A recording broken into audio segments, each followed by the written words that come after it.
Hello, Internet, and welcome to another episode of whatever the fuck this is. Oh my gosh, come out blasting. I'm Van, and I'm trapped in hell, and you get to be there with me today. Welcome. We're going the Feywild, Hell is bitches. other people. Hell is other people.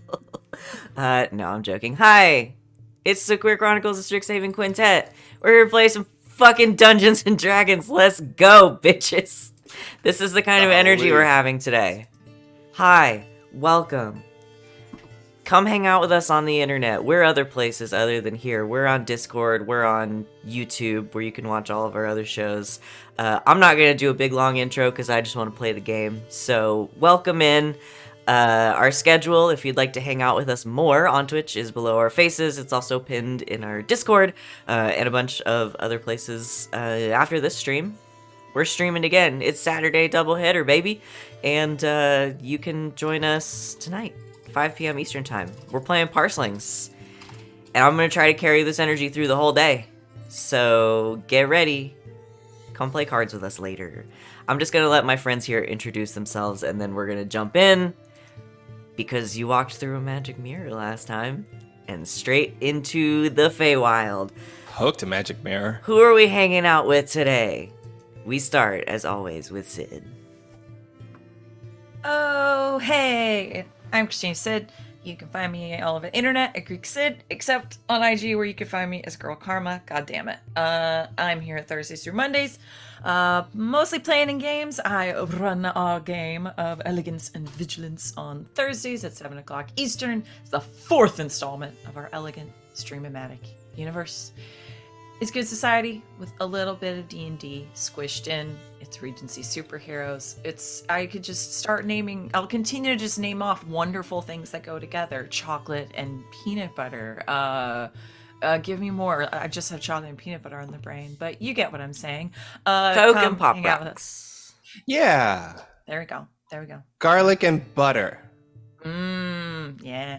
Danny DeVito and Edward Cullen. God, and that's it. And we're back in hell. We're back in hell. Oh, come here with us. 7 o'clock Eastern on Thursdays. Today, I am playing Giselle Wintersweet. Giselle is our tabaxi sorceress slash rogue. Thank you, Sid. Next up is your friend of mine, Wario. Played today by Bonus Stage Rob. You know, That was a prompt, Rob. Now you have to talk like Wario. It's No, you me, Danny DeVito. Can you tell we were talking about Danny DeVito before the stream, everybody? Yeah. Listen, I will forever be in the body of Wario, wishing I was in the body of Waluigi, but you know what? Ayo. You may God not like gave me it, this but that's ass, I what guess, peak so, male physicality looks like. I guess. Look, hey, yeah, dude, what's your excuse in not looking like Waluigi? Just saying. My build, my fat ass. Yeah. Hey, Wario and what's going Waluigi, on? peak male? Yeah. It's true. I'm Rob, or bonus stage Rob, or bonus_stage_ Rob. You can find me at one of those on various sites like Twitch, Hive, Instagram, Twitter. I don't know. My Wario only on OnlyFans. That's not real. Nope. I don't know where I was going with this. Yeah, I'm here Monday. No. Saturdays. I used to be here Mondays. I'm here Saturdays. Today's Saturday. I had nothing prepared. I'm just gonna say that I'm playing Willoughby Wanderfoot first year, who is the Owlin Paladin slash fighter slash good boy. Thank you, Rob. Wee woo. Next up is, I guess, the person who's keeping us grounded today, Rachel. Okay, well, I'm going to start by saying I'm going to keep us grounded with my suggestion for the new Twilight series, which will be Danny DeVito as Bella and Arnold Schwarzenegger as Edward. It'll be like a nice twins situation. Twins recast. Twins recast. Let's go. Let's do it. Twins, Let's do yeah. it. Yeah. I get it. I love that. We get Edward and Bella older, but not old. Okay, but now someone has to do the Schwarzenegger of Hold On Spider Monkey. Hold on, Spider Monkey. See, it's so much better. It's perfect. Okay. Hi, I'm Rachel Elizabeth here on Twitch. I don't stream there recently because I play D&D on the internet with my friends 2 times a week. I'm on LB's channel on Sundays. You know her. You love her. I'm on Nerdiverge's YouTube channel on Thursdays. And I'm here on Saturday mornings. We're like your Saturday morning cartoon show. And Except not for children. Not for children. We're like Adult Swim, but in the morning. And today I am playing Sereia, the accidental cult leader, Water Genasi Circle of Wildfire Druid. Thank you, Rachel. Next up is, I think, the reason we're having to even have the Danny DeVito conversation is Val. What? What? Hi, everyone. I'm Val. You can find me at the Kraken's Crown. They're lurking around not the that innocent. Way to just put me on blast like that. I have to do an internet apology video for this now. Hi, everyone. I'm Val. You can find me at the Kraken's Crown lurking around the internet. I'm here Thursdays through Mondays playing running games. I'm going to be running the other half of our doubleheader today. Ward 47 is back this afternoon, 5 o'clock Eastern time. Come join us. We're going to Paris, maybe. We'll see. I don't know how much downtime. Downtime always seems to go on longer than I think. And then Barry, yes. I'm looking forward to a lot of that. And then on Monday, I run our Dragon Age game of Red Jenny. And we're going... They're getting attacked by some stuff. I'm getting attacked. Use the right words. Yeah, Wally's getting attacked by stuff. So... What is this, Twitter? Yeah. But tonight, I'm going to be playing Law, who is a tiefling artificer. And finally, thank you, Val. Finally, welcome to the stream, Reed Richards. You know what? I'd take that. I'll take that. I could play a good Reed Richards, you know? Just Wally you know. is far too interesting. But definitely Yeah. tall enough. True. This is true. I am tall enough to be Reed Richards, but I'm definitely more of a Johnny Storm kind of character, I'd say. Yeah, you're know. more of a Johnny Storm. Yeah. Sup, y'all? It's me, Wally. Favorite non-binary is my best friend on the internet. You can find me on the Twitter at WALE132, like the cute little Disney robot, and also just there taking up space on Mastodon at the same name. You can find me on this channel Thursdays through Mondays and all the games everyone's talked about. And in one game, I'm being targeted and trying to die and about to die. So how does Only that work one? out? Oh, that's right. I'm sorry. Every DM on this channel is trying to kill me. Who fucking posted this in the Discord? You're fired. But today...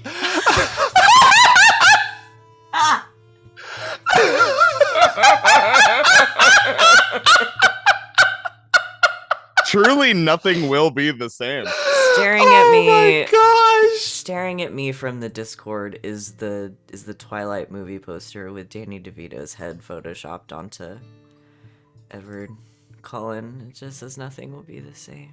Sorry, Wally, who are you playing today? Oh my gosh, I have to go lie down.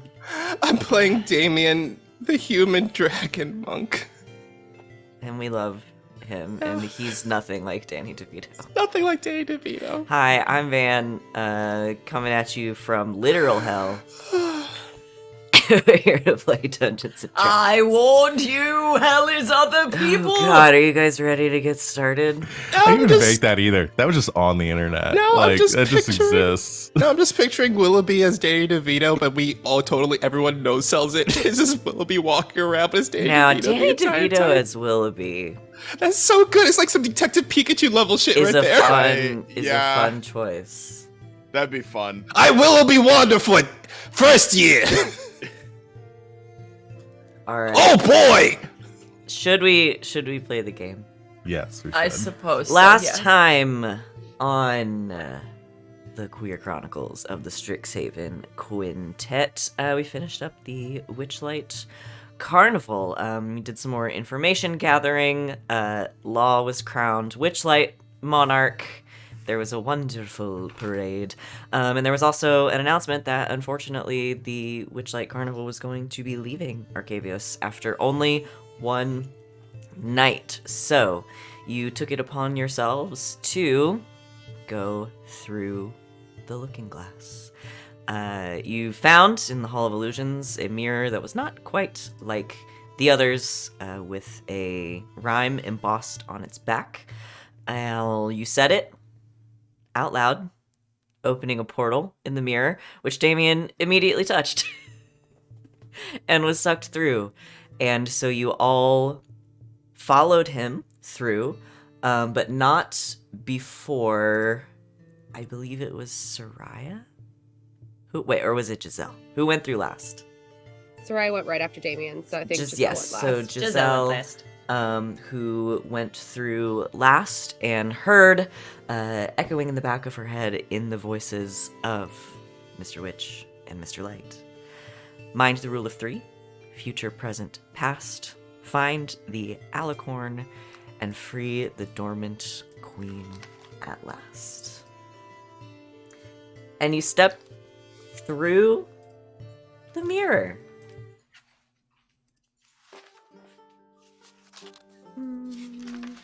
Not that one.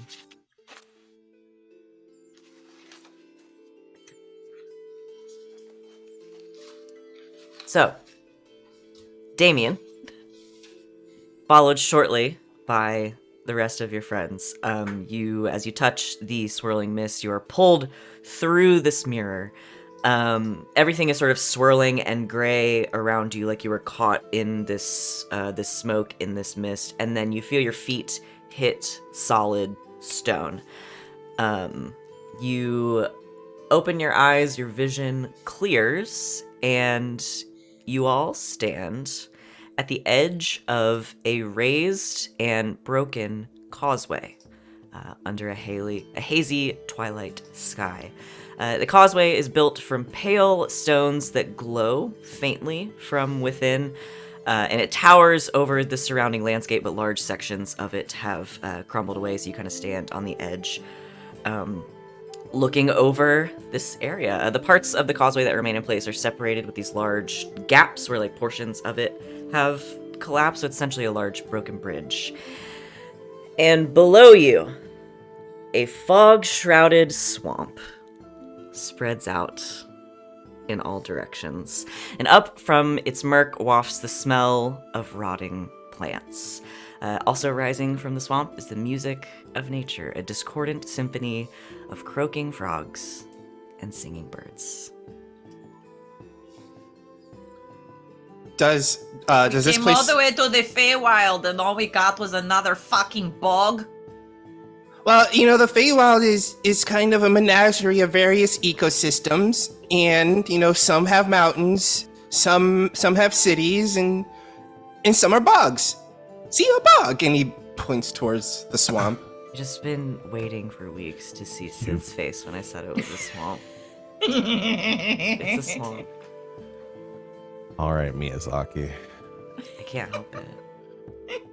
Just like his feet and hands. So, you're standing on this causeway, about 100 feet above a swamp. I had a dream like this one. We're awake, right? Pinches Sereia. Oh, okay, good. Because I had a dream like this once and we all died. Oh, Pinching is not a good way to check if you're asleep, actually, because you can still make your head think you are feeling pain in a dream. The best way actually is to jump up and try to fly without casting magic. Oh, okay.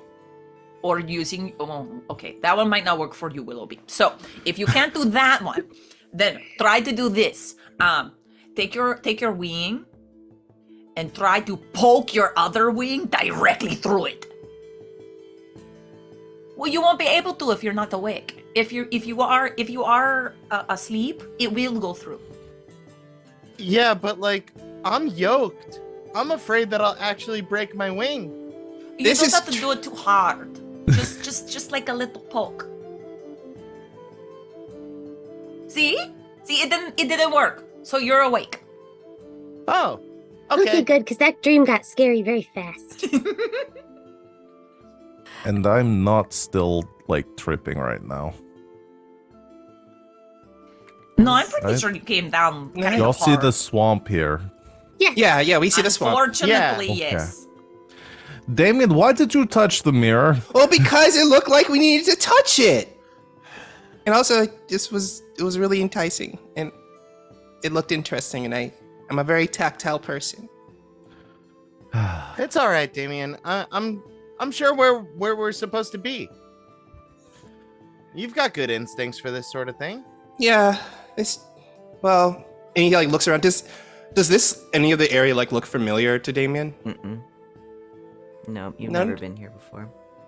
I've definitely never been to this area of the Feywild before, so this is all gonna be a new adventure for me. If we're even in the Feywild, we could be, like, anywhere.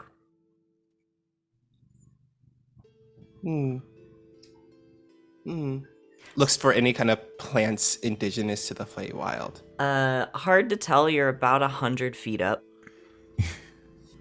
Well, But off in the distance, as you're having this conversation, you do see off in the distant twilight sky, it catches your eye a large balloon made of patchwork material. And at first you think it's just kind of floating erratically, but as it gets a little bit closer, you see it's spinning and spins completely out of control. The wicker basket that's hanging below it swinging wildly, and about a mile away from you, it just very suddenly kind of plunges out of sight into the fog. Oh no, a balloon crash. This wasn't in my dream. That was fortuitous. Should we go? Since that's the only sign of life that I see, should we go over that way? I think that's a good idea. Is the crash further away from the bog? Hard to say. It's about a mile away. Well, we're not gonna get out of the bog staying here, Giselle. All right, Fine. let's all jump off. Or a flying carpet? All right, I have that too. Just an idea. What carpet? Please. Oh yeah. Oh shoot! What carpet? Oh. Okay. What? That's why I stocked Fine Steed. I was trying to remember why I've never stocked it before, but it was because we had a literal flying carpet. Oh, that's right. We Carpet? got a carpet. Why don't we have the carpet? Carpet. No carpet. Where'd my carpet go? Where did you put the carpet? Law, as you look around for the carpet, you do hear a little bit of fluttering, but it is not the carpet. It is a piece of parchment that falls right by your ear and then sort of floats down to your feet. I pick it up. Did somebody rent my carpet? No, Ransom it's note. a note scrawled in messy handwriting that says, "Unwelcome visitors must pay the toll."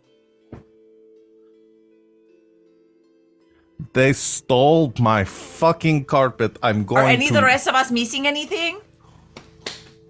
Dutch is here, right? Hard to say. Dutch is here. All right. May I do an investigation check up on my person? No. It doesn't seem like anything else is missing. Giselle still doesn't investigate. Like, you know, she's pulling her cloak open. You're finding pockets you didn't even know were there. Sorry, do you guys Oh. think I was just gonna let you fly through the No, swamp that's on a magic- fair. Nope. We need to walk. Nope. I didn't at all. As soon as season 2 started, I was like, all right, I'm going to stock this spell because I feel like some bullshit's going to happen. We're not I just am- gonna have an easy like coast through. Nope. I just want to know what Willoughby's steed is going to look like. Is all I care about. All I right. don't know. Let's find out. I usher everyone towards the edge. Okay, it's a 100-foot drop. I jump. Featherfall. It's okay. Damian jumps. I featherfall. Everyone. Okay. Wait, I can wild is the shape. crash on this cause? Like, should we stay on this causeway to get there? Can we? no? It That's goes a good way question. past the end of the causeway. It's about a mile away. Yeah, I was saying we go Um, to the edge of the causeway and then. Yeah, you go Okay. as far as you can. There are sections of it that are broken, so you just sort of get to the first broken Okay. section. And Law, you featherfall everybody as Damian just goes plummeting off the edge. That's fine. I can get. I assume Damian's got it covered. I got He's slow fine, fall. he's- Will 100? Okay, I don't know where the math of slow fall, but I trust you. The math for slow fall. We're about to find out. Yeah. Let's see. It just says being in the 4th level, reduce any falling damage taken by 5 times my monk level. So I can reduce falling damage I take by 50. 10d6. Yeah, you're probably fine. Yeah, you're fine. I'm not gonna worry about it. If it becomes important, I'll worry about it. Well, I max damage on 10d6 like 60 points of damage, so It's fine.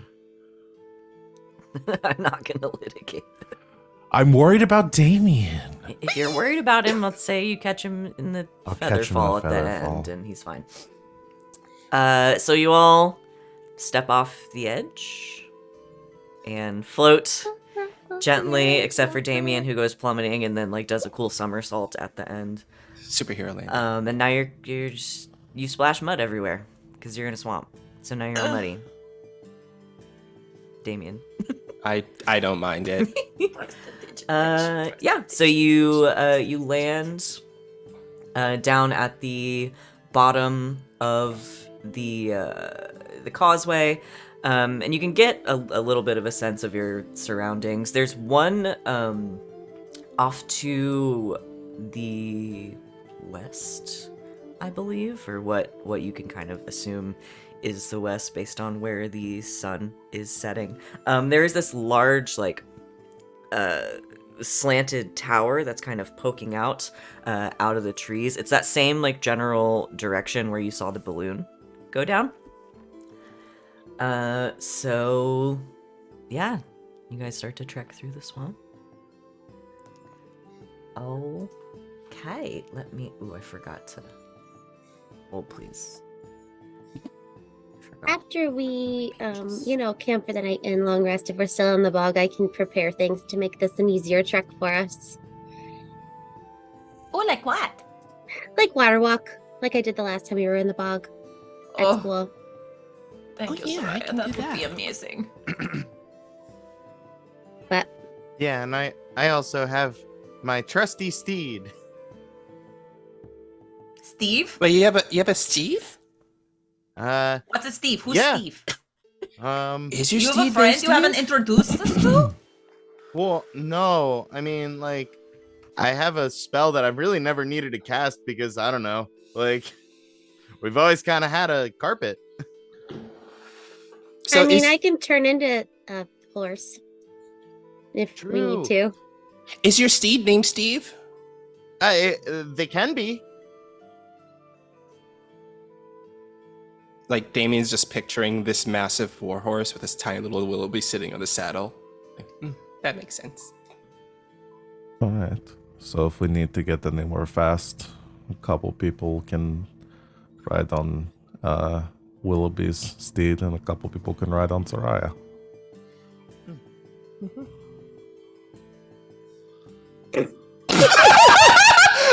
I was kind of waiting for all of us I to could react see to Rachel trying not to laugh, so I thought it. Trying hard not to react. In my head, I was just like, hot. I was like, don't say it. Don't say it. Like in my mind, I was like, nice. as you're having this conversation, and you start to make your way through the swamp towards the slanted tower and where there might be a balloon crash. Sticky mud squelches beneath your feet. Tangled mangroves grow out of pools of rippling water, half hidden by the thick fog, and purple mushrooms cling to rotting logs and stumps scattered throughout the marsh. Crickets that glow like fireflies chirp serenely before they're snatched out of the air by hungry frogs.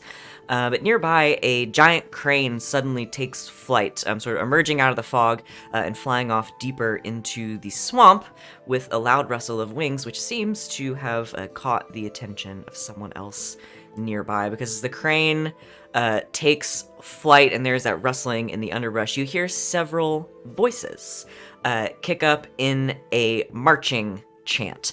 And the chanting quickly grows louder as 6 bipedal rabbits in leather and furs emerge from the fog.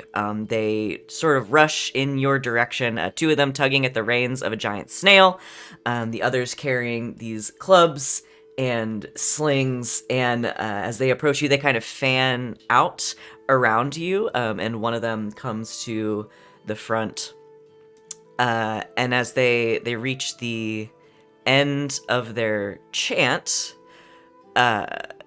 the leader sort of waves a hand to silence the rest of them and says, "All right, this is a robbery."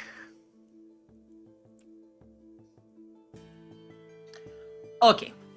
I'm sorry. Do you all mind if I just take Giselle has notes. Okay. 1, there are several of you. So, I would probably next time, like, maybe fan out the group around, you know what I mean? So that, you have the group surrounded from all angles, right? I would highly suggest that at least a few of you are, like, invisible first, something like that, if you can do that, or at least hide really good, since you've got the bow available to you. Also, do not announce the robbery, just, like, do it, you know what I mean? Like, either secretly so they don't even know you were there, or, just jump on them, Okay, well, first of all, you don't know that the first couple of things you said aren't actually happening, and 2, you're clearly not from around here. I am. So, I mean, like I said, this is a robbery. But we don't want your money. We don't want your treasure. We like to get something a little different from the newcomers around here. And she pulls out from under her cloak this large gourd that has a stopper with a golden knob on top. So, are you feeling particularly joyful today? I mean, that's kind of my resting state. Excellent. All we want is a little memory. You give us that, we'll move on. You don't, we'll beat you black and blue. No. How many of them are there? yeah. Sereia That you can wild see shapes, 6. Sereia wild shapes into a dire wolf. I think that's our answer. Well, all right. I just went with the scarier thing that maybe we'll freak out the rabbit people. She Wolves, rabbits? I don't know. She swirls the gourd away. And Oh, she was a rabbit. Shut up. Oh, you're first, my God. dude. Fucking damn it. Damn Everybody roll it. initiative. Oh my gosh. I couldn't. That was help such a it. delayed reaction for me. Like, yeah, they are. Oh.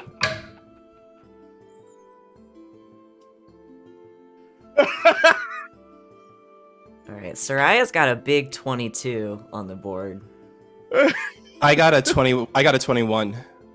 I got a 10.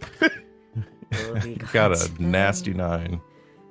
Giselle, what you got? 17. All right, fucking start encounter. Val, I owe you 1 crisp high five. Thank you. No. Yeah, there we go. As the Harangon brigands ready their weapons, a couple of them jumping away from the giant snail that they are pulling. Sereia, you're up first. Soraya's gonna go for the leader. Okay. Because she thinks that's probably our best bet. Maybe the rest of them will submit if their leader is submitting to me. So she's gonna bite. Okay. So it's I had to look up the direwolf thing first. So roll a d20 plus 10. Nope, plus 5. So that is only a 15. Nope, that's a 10. That is not gonna do it. Nope. Oh wait. A wolf has advantage on an attack roll against a creature if at least one of the wolf's allies is within 5 feet of the creature, and the ally is incapacitated. Well, there you go. So I get to do it again. Yes, do it again.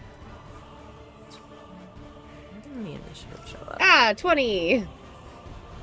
That will do it. So that's 2d6 plus 3 piercing damage. I'm having to like hop back and forth. Domino's laying on my physical dice, so I No, have you're to use good. the D&D Beyond one. You're good. 2d6 plus what did I Those say? dice have been claimed by the cat. They have. So that is going to be 6 piercing damage. Okay, and this is a bite. What is this? This is a bite, and if the target is a creature, it must succeed in a DC 13 strength saving throw or be knocked prone. Okay, my dumbass didn't get any dice out. Because you thought we were just going to give them a memory. Our That's a memories are 16 treasures. That saves. on the save. So, Sereia, you launch yourself at this tall rabbit person, sort of chomping down with these big direwolf teeth, but they sort of, she stands strong against you and gets this sort of like wicked grin on her face, which is not as threatening as you'd want it to be because she's got like big bunny teeth, but you know, she's trying. Anything else? No, Sereia just growls Okay. as wolf. Next up is Damian. So there's one on the snail. They have jumped off of the snail. Okay. Damian is going to go after the one that just jumped off the snail. Okay. And they're going to spring at them and do some punchings. at them. Okay. Go ahead and roll for me. So my first attack, that is a 21 to hit. Yep. That's 1d6. And I'm going to flurry of blows it also. Okay. That's 10 points of bludgeoning damage. And the flurry of blows. Oh, nope. One of them misses because I rolled a 1 on that. But the other one is a 27. That will also hit. So that's 17 points of bludgeoning damage Is that total or? in total. Okay.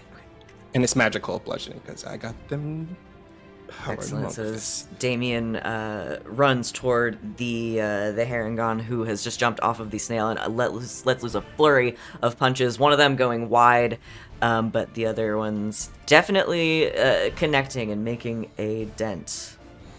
And for my second attack, after I punch away at them, I bring my head back and I just fire a stream of fire from my mouth at the one. Okay. I just What? punch it away. What does he have to do? Is it a dex save? It's a dex save, yeah. Is it a DC 15?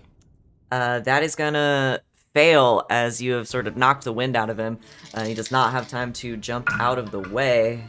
So that's 7 points of fire damage. He takes 7 more points of fire damage. He's not looking good. Not looking great. And he just goes back into like a ready stance and does like a little like, come up. Okay. Is that it for you, Damian? Yep. Okay. Then the Harangon guards are going to go. There are 3 of them. Damian, the one in front of you, pulls from his side this like sort of like hand wrapped morning star, and is gonna take 2 wild swings at you. The first one is definitely a natural 1. The second is a 20 to hit. Yes. I'm muted. Yes, it does hit. So you are gonna take 8,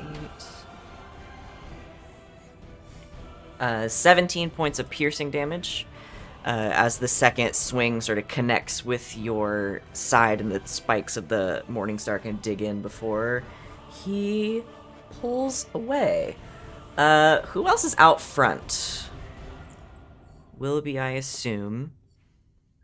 Okay, so one of them is going to go for you, Willoughby, again with one of these Morningstars and take 2 swings at you. The first one's going to miss. The second one, 18, 19, 20, is a 21?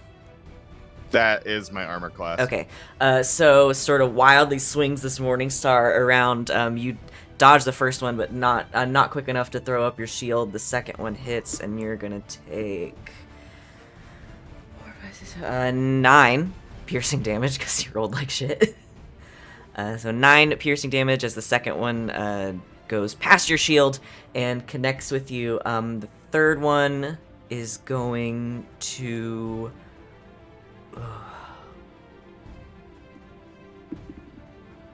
the third one is not a fan of Giselle's attitude.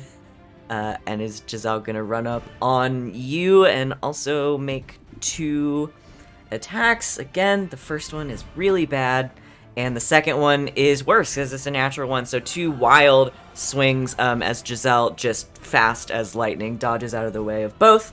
And Giselle, it is your turn. Next time, don't project the direction you're going into. You know, like just keep your upper body still while you're throwing. Just a suggestion. Why is Giselle the Goku of robbery? That's such a fucking good sentence you just said. Goku. What you got, Giselle? Eat that horse, robbers. Giselle would like to cast. How many of them are there? 4? Total, there's 6. 6? Okay. 2, 3. Yeah, I get most of them. She's gonna cast a 3rd level Bane. Okay. So she can get 5 of them. So she'll get the leader and also include the one that tried to hit her. Okay. You know what? No, she'll give that one a fighting chance because obviously they need it. She'll get all the rest of them. Okay. You can get... Can you get 6 of them at 3rd level? Is that... No, it's 3 at first, 3 and then and it then goes 4. up by 1 for Okay, each, so 5 of just them. be 5, yeah. Okay, so all of them except for the one that tried to hit you. Yes. Okay. Grab a D4. They don't... Is there a save for that? I think there is, actually. I think it's a charisma save. Let me double check. Yeah. Make charisma saving throws. Charisma saving throws, okay. DC 18. That is a fail. That's definitely a fail. It's also a fail. Come on, guys. Okay. Okay, so the leader succeeds. The rest of them are baned. Okay, cool. God, I'm just rolling like trash. And it's minus a D4. To the rolls, minus right? a D4 to attacks and attacks or saving throws. Okay, gotcha. Um, Excellent.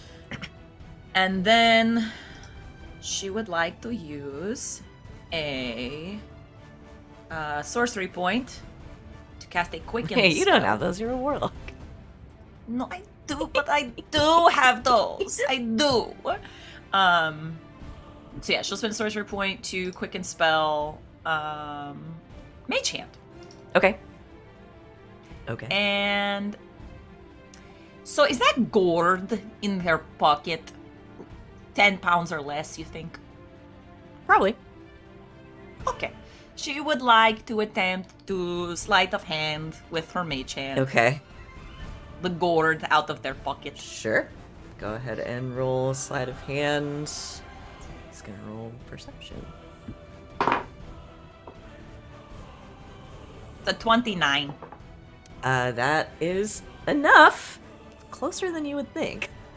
Okay. But okay. it is enough as the leader who did not pronounce her name, I guess, is caught up in paying attention to what's going on. Does not notice the mage hand sort of grab the gourd out from under her cloak. Giselle shall pocket this. She's Okay. got large direwolf teeth in her face. She does have big direwolf teeth in her face. That's pretty distracting.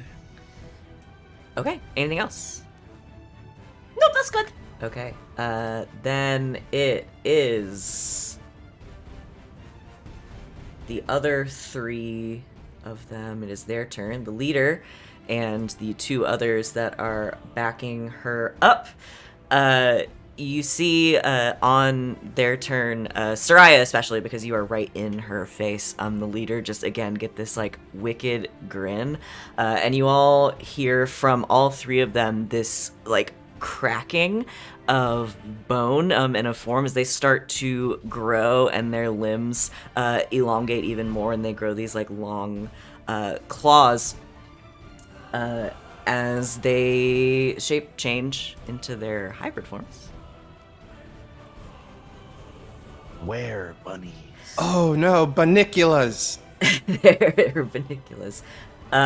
The one in front of you, Sereia, is going to, with these elongated teeth that are sort of coming out, this like this long snout with these long teeth, is going to try to bite you back.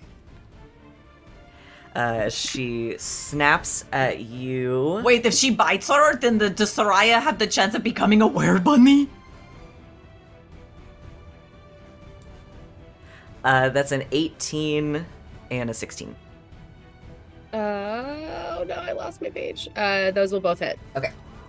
So you are going to take... That's bad.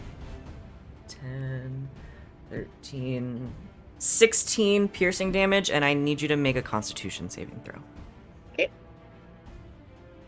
Let's see, is my con or the one's better? Oh, they're the same. So I'll just use my character sheet. That'll work. I rolled the wrong one. That's a dex. You reckon Oh. I'm within 10 feet of Sereia? Probably. Yeah, you guys didn't really Okay. spread out. So I get anything on that because You mine get was a a 10. plus 4. 4. Okay, so that's a 14. Okay, that succeeds. Whew. So you feel this like kind of burning, like in the wound, that first bite, but it quickly dissipates. That is her turn. The other 2, one Willoughby is going to sort of take a step back and then like pounce at you, like charge forward and sort of try to pounce onto you. God, I'm rolling like shit. Come on. That's 19. That Nah. doesn't I hit got you. Bane. No. Okay, It's never even less than that. It's 19. Now it's a 16. It's even worse. No. Yeah, so it like pounces for you, kind of claws ripping through the air, but it goes wide as you get out of the way. And the third one is going to also attack Sereia, because she's a big wolf. It's going... Would you say I'm within 5 feet of Sereia? I mean, I think you might be. I would like to impose disadvantage. Okay. Well, that first That's one's my reaction. definitely gonna miss, as that's a natural 1. Thanks to the disadvantage. The second one is an 18 plus 5. That's gonna hit you. So Sereia, it is going to... Okay, 18, 19, 20, 23. Does a 21 hit you? Yes. So it's going to reach out with one claw attack, and it will hit you for 8, 19, 11 slashing damage, Sereia, as one of the claws sort of rips through your wolf fur on your side. But that is all that they can do. Willoughby. Okay. As a ding dang bonus action, I will be casting Spirit Shroud. Okay. If you would allow me, as opposed to Spirits of the Dead, I would like them to be a few of my siblings. Okay. like visages of a couple of my little Wonderfoots. Absolutely. That is to- adorable. To protect my friends. And Willoughby's never really like done this before. There was like a little bit of there was like a period of time where he was like definitely feeling a little homesick, and I think he is sort of like coped with it through maybe spell casting. Yeah. And so I just got a few Wonderfoots. I love it. Yeah. Is Willoughby's like divine source of his divine power his devotion to his family? That's the most anime shit I've ever heard. It really is. I love that. Maybe it's possible. So yeah, till spell ends. Bleep, blah blah blah blah. Okay, so this is concentration up to a minute. Okay. I guess until the spell ends, any attack that I make deals 1d8 extra damage when I hit a creature within 10 feet of me. Okay. And I get to choose the type. It's either radiant, necrotic, or cold. And any creature that takes this damage can't regain hit points until the start of my next turn. Okay. Yeah. Interesting. And then any creature of my choice that I can see that starts its turn within 10 feet of me also has its speed reduced by 10, but I don't think that's gonna come into play as much. We'll see. Yeah, we'll see. So yeah, I'm gonna focus up on. So how many of these are surrounding Sereia? Currently 2 of them. There's another. Okay. There's a third one nearby. But right. the hybrid ones are right Yeah, I'm gonna deal with the hybrid that just attacked my friend. there. Okay. Frick that. I'm gonna get up in its face and make a couple of attacks with my ding dang longsword. Sure. That is 25 on the first one, That'll do it. and 13 on the second one. That will just hit. They're big targets. Really? Yeah. Oh shit! Nice. Okay. I'm gonna. Oh, I have to use my divine smite. Okay. So bonus action. Wait, I just used a bonus action. Never mind. Yes. I can't do that. Okay, never mind. So just normal ass damage. And then your spirit shroud. And then my spirit shroud. Okay. So the first hit is 13 damage. Okay. And the second hit is 10 damage. Okay. And then the extra is just 2. But it can't regain hit points, so there's that. There is that. All right, Willoughby, you take 2 And I guess big swings.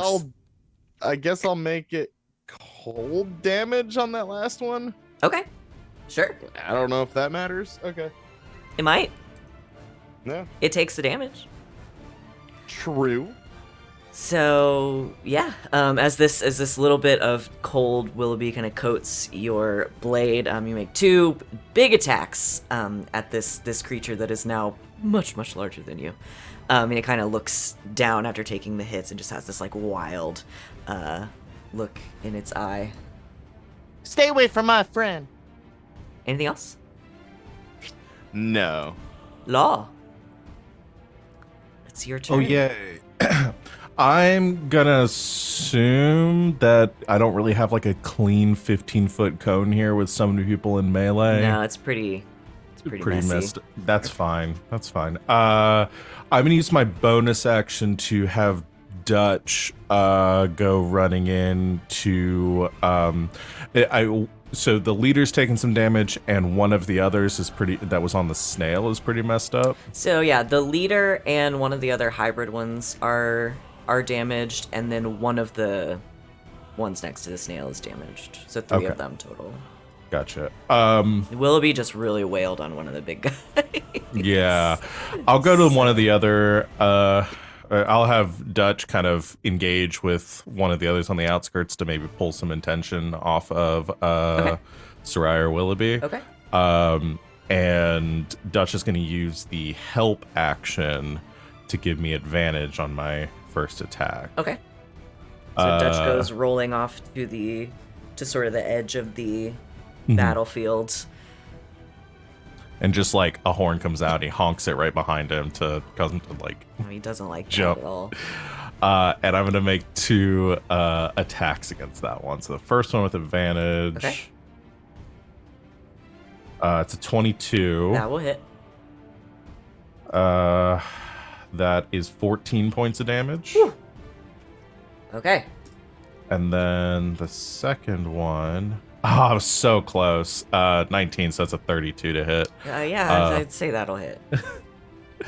And that is 13 points of damage. Okay. As you fire off 2 shots from Judgment, this card back here, very distracted, they just impact him, boom, boom, in the chest. It just rips through a lot of his armor.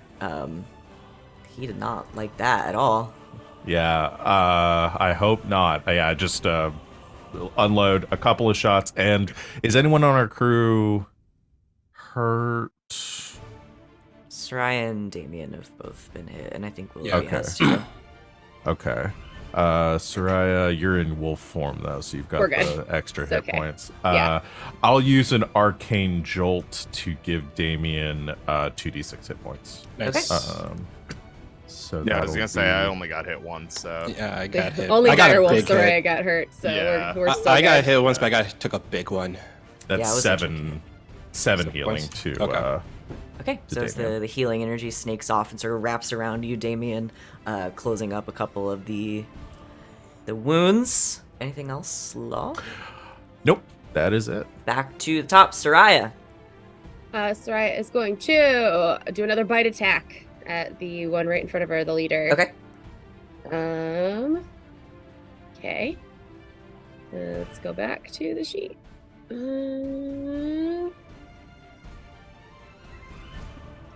22. Does that hit? Yep. Okay, that is going to be 2d6 plus 3. Go back to the page. Oh, I guess Domino's not even on my thing anymore, so I probably... She left me. 14 damage, and they need to make the DC 13 strength saving throw or be knocked prone. Okay. Ooh. 12. That's a 15. Okay, they save. Okay. Again. So again, standing strong, this hybrid form sort of squaring off with Sereia. You take another chunk out of her shoulder, and she kind of skids back a little bit, but holds the line. Anything else? Nope. All right. Wolf brain. Wolf brain. Ah, Wolf brain just bite. I love it. Next up is Damian. So I attack the one that I've been fighting with a flurry of blows and an attack. So that's Okay. let's see here. Probably none of them gonna hit. 18, a 15, and a 17. The 18 hits. Okay, that's 1d6. That's 9 points of magical bludgeoning, Okay. and then I turn around. He's not looking And, good. He's flashing red. Is the other one that Sereia is facing off? Because I know 2 was on Sereia. Is the other one like nearby me? You're about 15 feet away. Okay. I'm gonna use, because I have the mobile feat, that after I attack I can automatically disengage, Yes. and I'm gonna turn around and do a flying kick at the other one that's attacking Sereia. Okay. Oh, I got a 12. That is their armor class. Oh boy. And that's all I do then. All right. Roll your damage. No, I don't even hit. You don't. Oh, that's. Oh, I. Oh, No, oh, yeah, I 12 did is their hit. armor Oh, class, yeah. Oh, okay, yeah. All right. and that is They're big chunks of hit points. That's 8 points of magical bludgeoning damage, and needs to Okay. make a con save Let's make a as I stunning strike it. Oh. Well, that's a 13. That misses because it's a 15 is my save. Okay, so the one next to the leader that Damian has just unleashed a flying kick to the back of his head, just suddenly is like frozen in place, trying to get his shit together because he's stunned. And I like look between like the one, and I look back at the one that I was facing, and I kind of like square up at them again. He's a little impressed and also a little relieved that you're not standing next to him anymore. Anything else, Damian? That is it. Okay, then it is the guards' turn. So the ones that you have just left behind are going to take out their bows and fire some shots, Damian, at you. Wait, someone's firing shots at me? Finally. Finally. That is Yes. a... Smiles in This months. magic moment. That's a 16 and a 19 to hit Okay, you. okay. Catch it, I'm gonna catch bring it, this- catch it, I'm catch gonna it. go to I'm gonna try to catch it. What's your armor class? My armor class Come is on. 7. So is- excited, is- I'm so is- excited. is 17. Okay, so the first one misses. Okay. But the second one strikes true as an arrow comes flying just right in your direction. I guess you need to know what the damage would be, huh? Yeah, I need to know. That would be 9 piercing damage. Okay, so it's 1d10 plus 14. I have to beat that. That is a 17. Okay. And I'm gonna use a key point to throw it right back at them. So this arrow, one goes wide, the other goes straight true Damian right for your throat, and you see Damian, all of you, quick as lightning, just grab it and then chuck it back. That is a 27 to hit. That'll do it, yeah. That is 1d8. Is it 1d8? I don't know. Yes. Oh no, it's 1d6. So that's 9 points of piercing damage. And as Damian throws the arrow back, it just embeds itself in this rabbit's throat, and he just drops. He only had 6 hit points left. I did it, y'all. Kill him with his own arrow. That's fucking sick. The definition of insult to Metal as hell. injury. Yeah.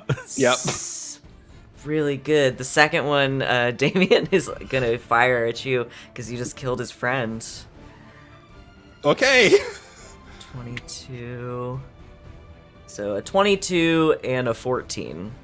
The 22 will hit. Okay. The 14 will so miss. the 22 hits you. And that is gonna be 8. That would be 11 piercing damage. That is 16 on the. That's I rolled a 16. So I just. Okay, so another arrow goes wide, and then the fourth arrow to come at Damian just bats it right out of the air. The third one is wise to you at this point, and is going to fire at Law. Because you have a gun. That sucked. That was a 7, and that one's a natural 20. Ooh. Ow. Oof. I can't shield that. It's gonna hurt, kiddo.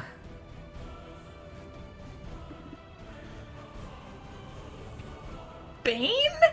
No. That's 23 Ow. piercing damage as this arrow, Law, just sinks sort of in between two of your armor plates deep into your shoulder. Is he within 60 feet of me? Yes. Hellish Rebuke. Ah! A tiefling! Nice. I haven't used this once in this I game. was gonna that say, a- I always forget that you're a tiefling. Is that a dexterity saving throw? Yes, DC 15. It's because it's based on my charisma. And that one's a natural 1, so... He takes. Oh, it's a good roll. 19 points of fire damage. As fire sort of snakes off of the arrow that hit you, Law, in retribution, burning the shaft away, and just flies across the battlefield to him and just hits him square in the chest, singeing his fur. Not like that. I forgot I could do that. Giselle.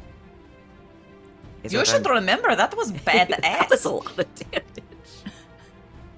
All right, who's left? We've killed one. One is dead. Of the three sort of guards that were sort of in the back, one is dead, one is really rough, and then Law just hit the third one with fire. One of the hybrids has not been touched, and the leader, it's the one that was attacking you, Giselle, has not been touched yet, and then the two around Sereia are both injured but up. Okay.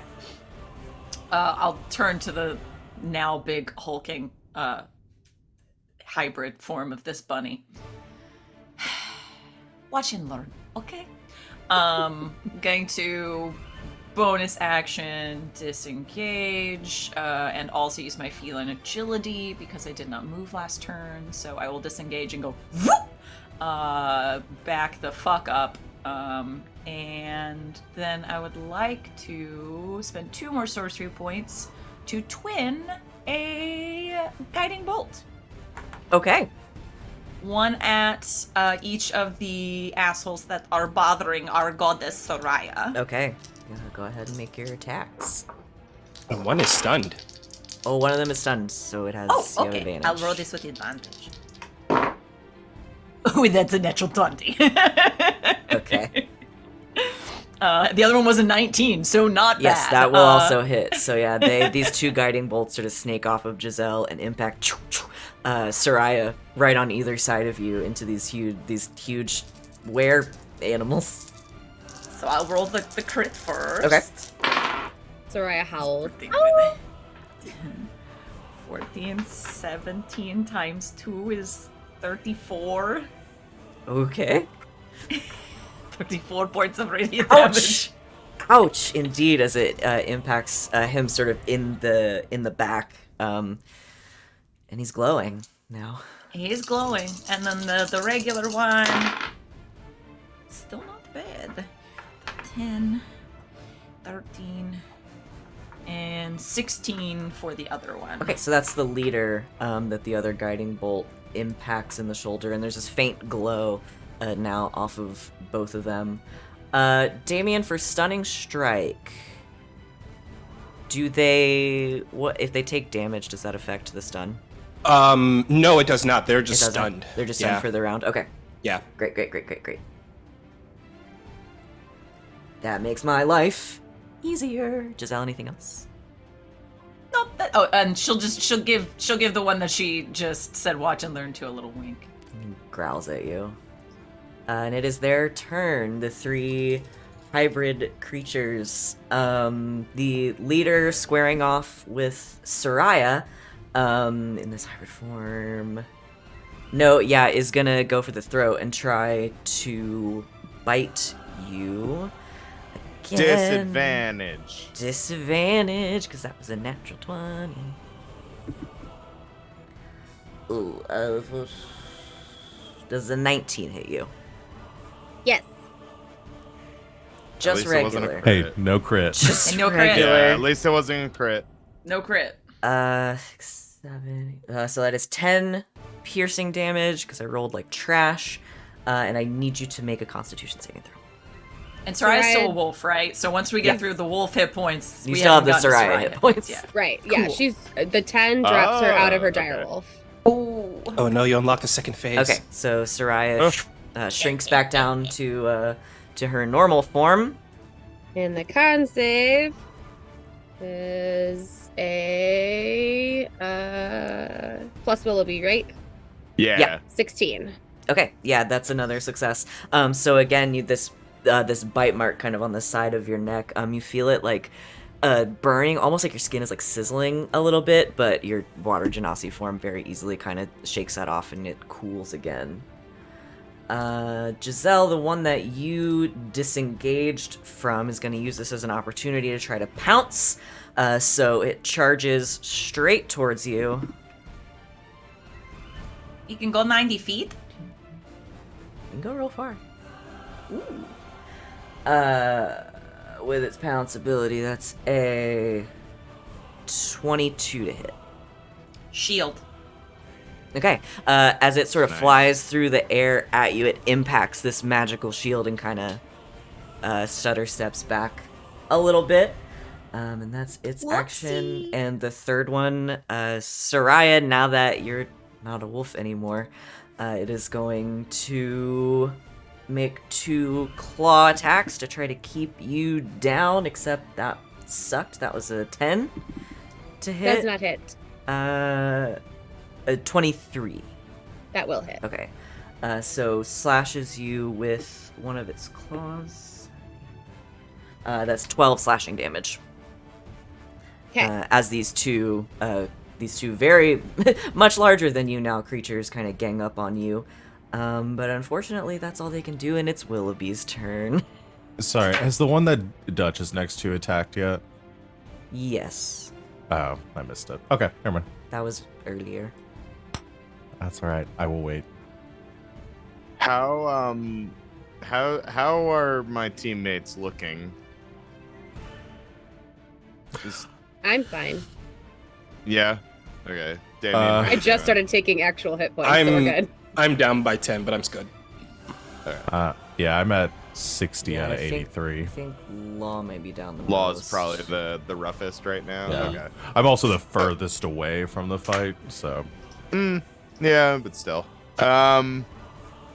Okay.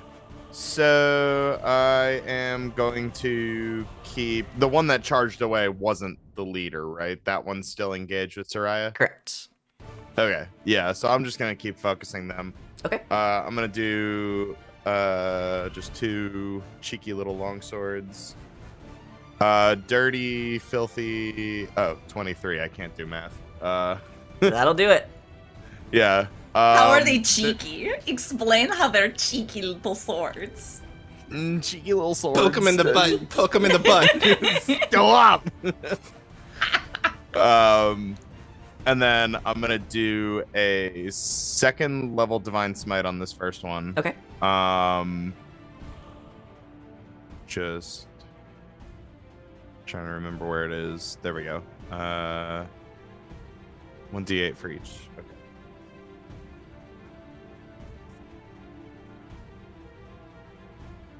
Oh, okay. Sorry, I've You're good. forgotten how to paladin momentarily. There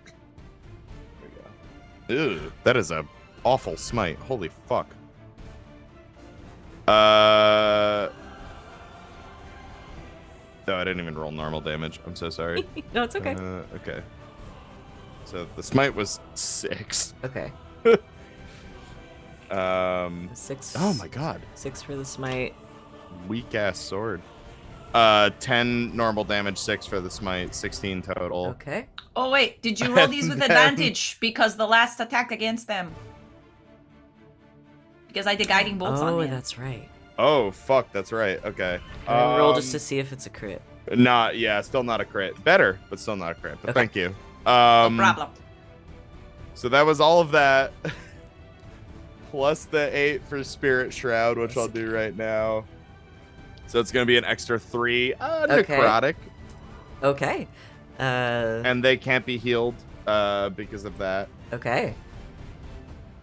And then Is that it? one more thing. Just one more thing. I'm gonna use my channel divinity to give Law.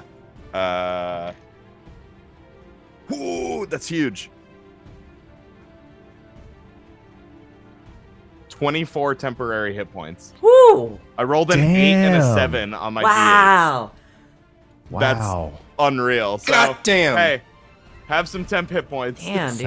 Thank you. I will take As the a 10 hit treat. points. That's not As a treat. That's a whole a goddamn meal. treat. As some 'cause radiant you're- energy you're- Yeah, bursts you're like from slightly Willoughby. far away. Yeah, so- towards you, Law. Just Hi. trying to make sure you're alive. Willoughby waves from like 40 Um, feet away. And hi.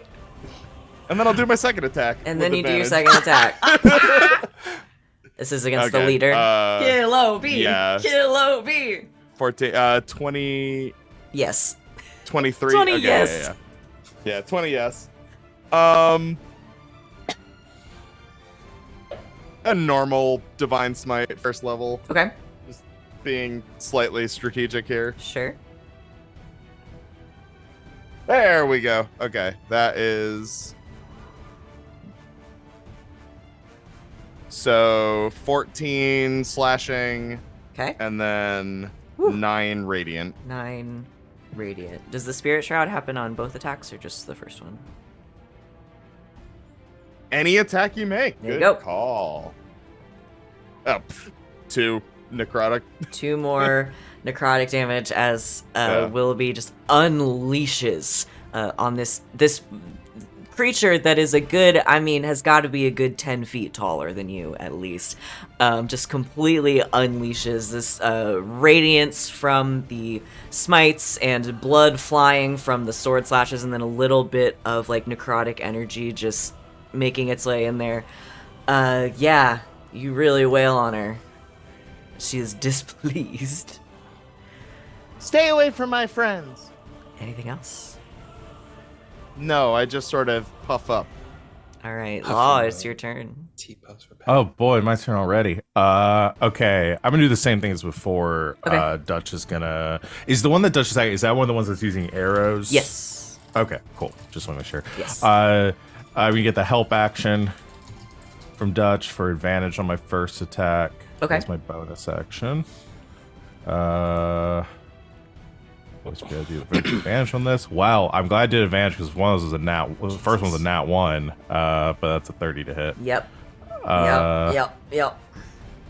Just casually 30. 19 points of damage. Okay, so as you fire at one of the ones that are towards the back, the first impact just hits him square in the chest, and he just topples over. All He's right, donezo. There's one more. little in the little back. gun gun spin. Good job, Dutch. Good boy. And is going to. I think I'll have Dutch relocate to maybe one of the other archers in the back. There's only one left. Okay, the other archer. Well, how bad is that one off? Oh, not as bad as his friends, I can tell you that. Okay. Yeah, I'll have Dutch relocate to that one and maybe give disadvantage on his next attack if Okay. this doesn't kill him, but I will fire towards that archer. Okay. Just be regular attack. Natural 20. Well, this might be the end of him. Crit damage. All right. Let's do that. That's 22. I'm going to go ahead and tack on another Arcane Jolt onto this for another 4d6 damage. Plus Law wants to 9. vaporize these things. 31 points of damage. Yeah, this guy is just incinerated. Yeah. Just goes up in ash. Infinity War, just ash. Just ash, Floats and away. all that's left behind is the armor that he was wearing, and his bow and arrow. You guys didn't come to fuck around. No, we did not. Anything else? I have really nice memories, so I'm not letting you take like any of them.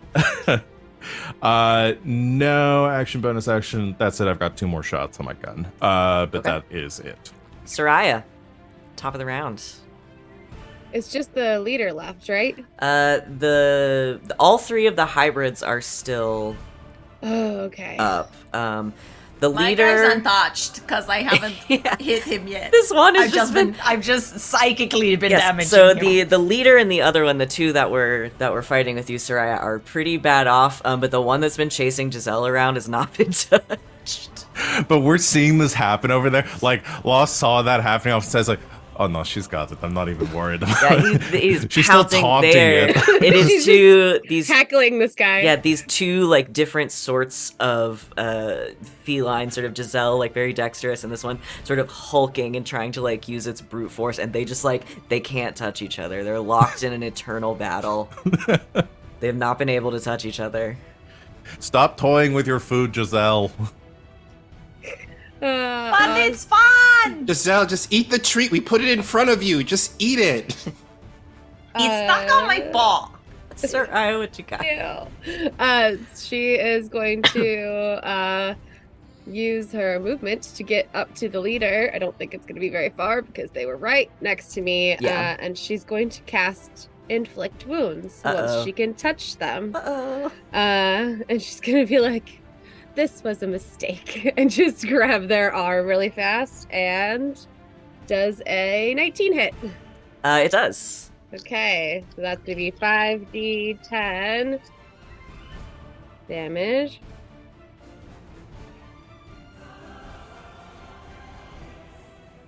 That is 23 points of necrotic Ooh. damage. Ouch. I actually rolled pretty poorly on most of those, but one of them was a 10. So. Yeah, you reach out and sort of grab onto her, kind of pulling her a little bit closer to you, even though she's much bigger than you. And you say this was a mistake, and you can just see sort of like all, much like your friend Candlefoot, just sort of out of this arm, sort of all of the color drain. She's rough. Anything else? Nope. Okay. Just in case it happens to come up, I selected the leader as the one that has 10 less movement, just in case. Okay. Okay. Good to know. Good to know. If they start their turn in my shroud thingy, good. just in case it comes up. You know, it might. They try to run. Right. Damian. Damian's going to turn to one of the big hybrids and going to go for a big ol' headbutt against Let's it. say you go for the other one that was near Sereia. Yeah, that's actually the one I was thinking that one. Yeah. Okay. I critted. It's a good headbutt. Yeah. Who crits on a headbutt? As Who crits? Crack as Damian knocks his skull into this. A monk crits on into a this headbutt, creature. baby. Yeah. So I got max damage, so that's 12 plus Damian wins with a 12 headbutt. plus Obliterated. 12 plus 4, with that's a headbutt. 26 points of magical bludgeoning damage. As there's this crack, and as Damian, and you have to kind of like leap up at this thing, and you just like a soccer player trying to head the ball, you just crack into his jaw, and he just goes reeling backwards, and that shit's broken. Is he still standing up? He's still up. And he continues onward the assault after he does the headbutt, because he had to leap up to headbutt them in the chin, and after that they stumble backwards. He crouches onto the ground and then goes for like a rising uppercut as for my second attack. Okay, right into the already broken jaw. That is 15, Yep. and they got to make a con save. Con save.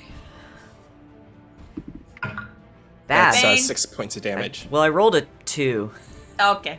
So yeah, he just so- uppercuts them in the jaw as they go a stunning strike for So, 6 points of damage. Okay, 6 more points of damage. You hear this like whine as you knock into the jaw you have already broken. He's in a lot of pain, sir. And that is all I did. Is this bonus action? Yeah, bonus action Okay. attack. Yeah. Those are all dead. Giselle. Looks up at the giant person again. We'll talk later. And we'll fire off another. Who looks worse, the leader or the guy that just got his jaw broken? They're both really bad. They're both really bad Okay. off. Cool. She will. One's physically traumatized, or both are physically traumatized, but one's emotionally traumatized.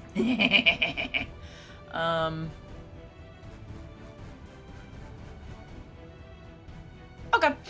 We'll shoot off another guiding bolt at the leader. Okay. You are in melee with a creature currently, so you would have disadvantage. Not at the creature though, at a creature further away. Yeah, I think if you're in melee with another creature, it gives you If disadvantage you're on ranged attacks. engaged. Yeah. Okay. Okay. Then I will.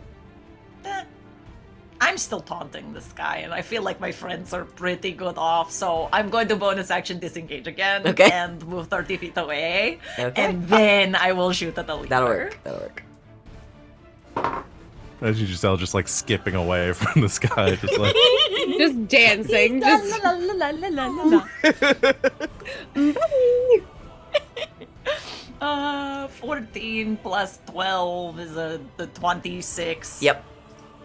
Your spell attack is a plus 12. That's unreal. Yeah. good. This is a good game. For my what are they called? For anything based in my sorcery stuff, but then anything that's based in my rogue stuff is just a +10. Dang. Just a +10. Just a +10. That's pretty good. 5, 10, 14 points of radiant damage. Okay. As this guiding bolt impacts the leader, and she like falls to one knee, still conscious and hanging on somehow. She's You should tough. go help her. She's your leader, right? Go help her. He just snarls at you. Okay, that's me. Okay.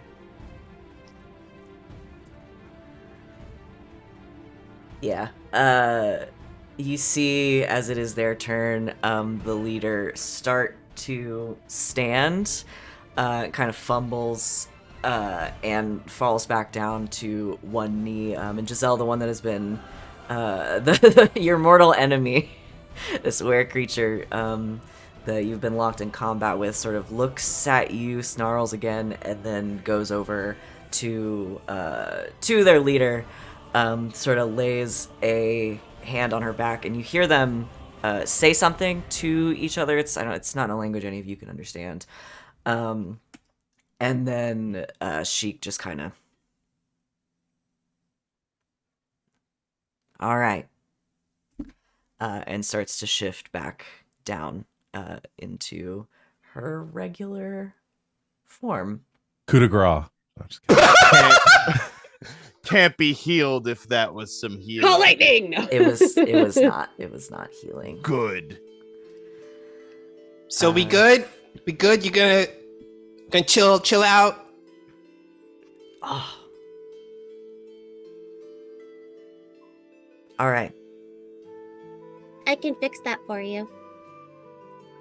The other two kind of shift back down, looking over to Giselle will their... go over and spare the dying on some of the people we obliterated. Probably not the one that turned into dust, but we can go Yeah, spare the he's dying on the other gone. ones. Okay, you cast Spare the Dying on the other two fallen guards, and their leader shakes her head a little bit, and then with the help of her friend kind of stands up, looks at all of you, says, all right. Longscarf is definitely gonna want to meet you. Is it me? Because I got a long scar. And I think we're gonna take our break. There. As We made our wow, first female friends. They held up much better against you guys than I thought they might. I mean, they did. They They did, yeah. Yeah. Yeah. So yeah, let's go ahead and take our break as combat ends with only one casualty. Whoops. It's fine. They didn't like him anyway. That was He Greg. was like the leader. You actually like, did us a favor. Cousin, you know. We didn't. That was really. Greg. No one likes It was- Greg. It's my Yeah. ex, and he just Yeah. wouldn't. We just like couldn't kick him out of the group because his like uncle's like really ingrained in the group, it's but so like This is- nobody wanted him It's there pure anymore. nepotism You know? that they're here. Sorry, Greg. Their dad worked at Fey Tendo. Yeah, and oh my god, he would not stop me talking. You guys. Yeah. All right, let's take a break. Thanks everybody for joining us. I hope you had fun. First big combat encounter of the Feywild. Yeah, we'll be back in just a quick few minutes, so stick around to see what happens next. And welcome back, Internet. Thanks for hanging out with us during our break. We're refreshed and ready. So we're gonna jump right back in where we left off as the leader sort of helped to her feet in clear surrender. The two remaining archers being stabilized. She kind of gives you a grin. Law comes walking up, like it is putting the gun away, like venting the arcane core on it to recharge it, and like holsters the gun and says, I'm Sorry about your friend. It's a dangerous line of work. We all know what we're getting into. All right. Here, let me fix some of that. And she'll just burn a couple cure wounds on the two that she was really close to. Okay. Yeah, I can heal him up a little bit. Well, I guess you got the better of us, so... Here. And she reaches into a pocket and pulls out looks like a scroll, like a scrolled up piece of parchment, and hands it over to you, Sereia. Thank you. You're gonna need that if you're gonna survive. She'll open the scroll. It is a map, Oh! which I will post in the chats. Yes. And at the top in big scrawling letters, it says "Hither." And you can see the causeway, which is labeled Queensway, sort of where you started, and you are heading in a like westerly, southwesterly direction. You can see the slanted tower in the distance, and there are some other locations labeled as well. But she kind of pokes the map a little bit to an area labeled Brigand's Tollway. I think that's what it's called. Yeah, Brigand's Tollway. Says, if you're looking for help, come find us. Longscarf would like to talk to you, I bet. We will remember that. This is our first time. Well, not Damian's first time, but this is my first time in the field. Are there any specific rules of conduct that we should be aware of? I don't like to go to a new place and not know the customs. I mean, don't insult anybody. Pretty standard.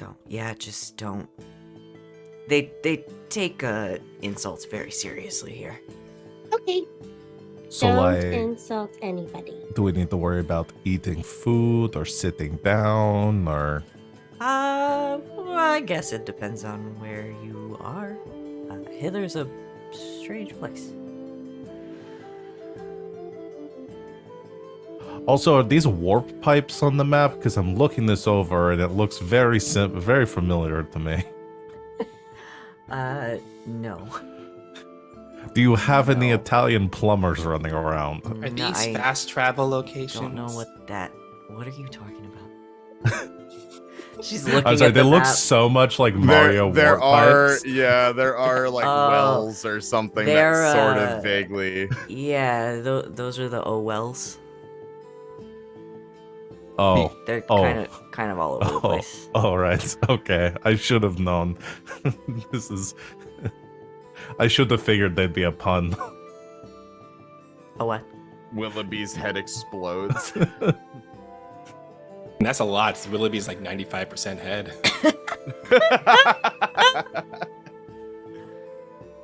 So, yeah, we're gonna take off.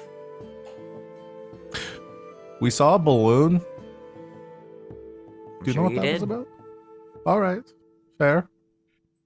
There, Sassy, but fair. one of many modes of transportation. I mean, they all come from Downfall. They belong to old Bavlorna, but yeah, they fly around from time to time. Bavlorna. Okay, I remember that name. Is Bavlorna different than Longscarf? Oh yeah, they're incredibly different. One might say enemies. Oh. Right. Oh, should we ask about the reason why we're here? Oh yeah, good point. So you said we're in Hither, it looks like. Oh yeah. How do we get to Prismere? Prismere's not really a thing anymore. What? Do you mean? Well, this used to be part of Prismere. Now they're all split up. We're in Hither. Across the way you got thither, and then to the north, I think? Yawn. Northeastern? Yeah, you got Yon. I mean, the palace is still in one piece as far as I know, but yeah, Prismeer ain't really a thing anymore. So if we were in the old days, we would be in Prismeer right now. Yeah, technically. Huh. Okay. Is that recent? Yeah, it's pretty recent. That's probably what happened when, the three sisters and everything. Have you Oh, go ahead. I was going to ask if you've seen a baby displacer beast. Baby displacer beast. No, not that. How about the I really know. cool gymnast named Glimmer? Named Glimmer? No, I mean I know some cool gymnasts. Do you know anything about the Witchlight Carnival? Witchlight. That sounds familiar. Yeah. Shit, somebody. You know what? If you make your way over to the tollway, Long Scarf knows a lot more than we do about this kind of thing, so. Okay. Well, thank you for the map. Maybe we'll course. see you later. Maybe. You fight really good, by the way. Oh, thanks. We do what we Looks, can. Yeah, looks to don't the let- one she was taunting. No hard feelings. He just growls at you. Don't let Giselle your get you name? down. He growls at you. Your name is Growl. We just call him Growl. Oh, okay. He's a little Well, feral. But you gotta love him. It was a pleasure to spar with you, Growl. Growl Feral. Now, see, that's a cool fucking name. Oh, sorry. Oh, no, there are no pixies here. We're good. That's a cool fucking name. Do the pixies not let you curse?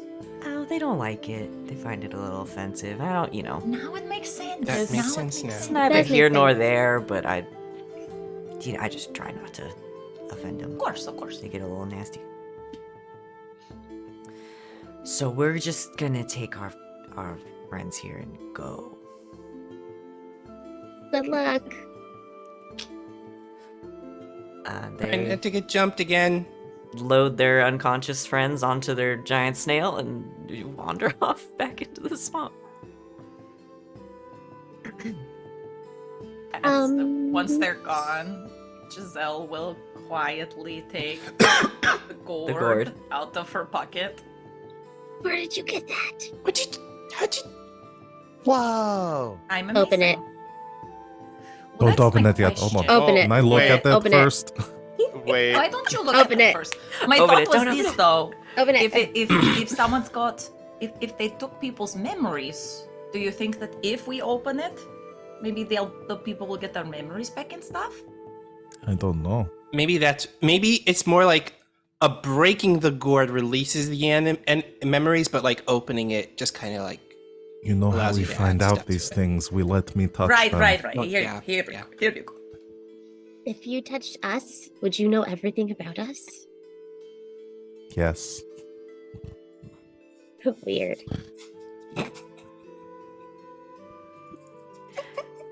Law, you can't identify.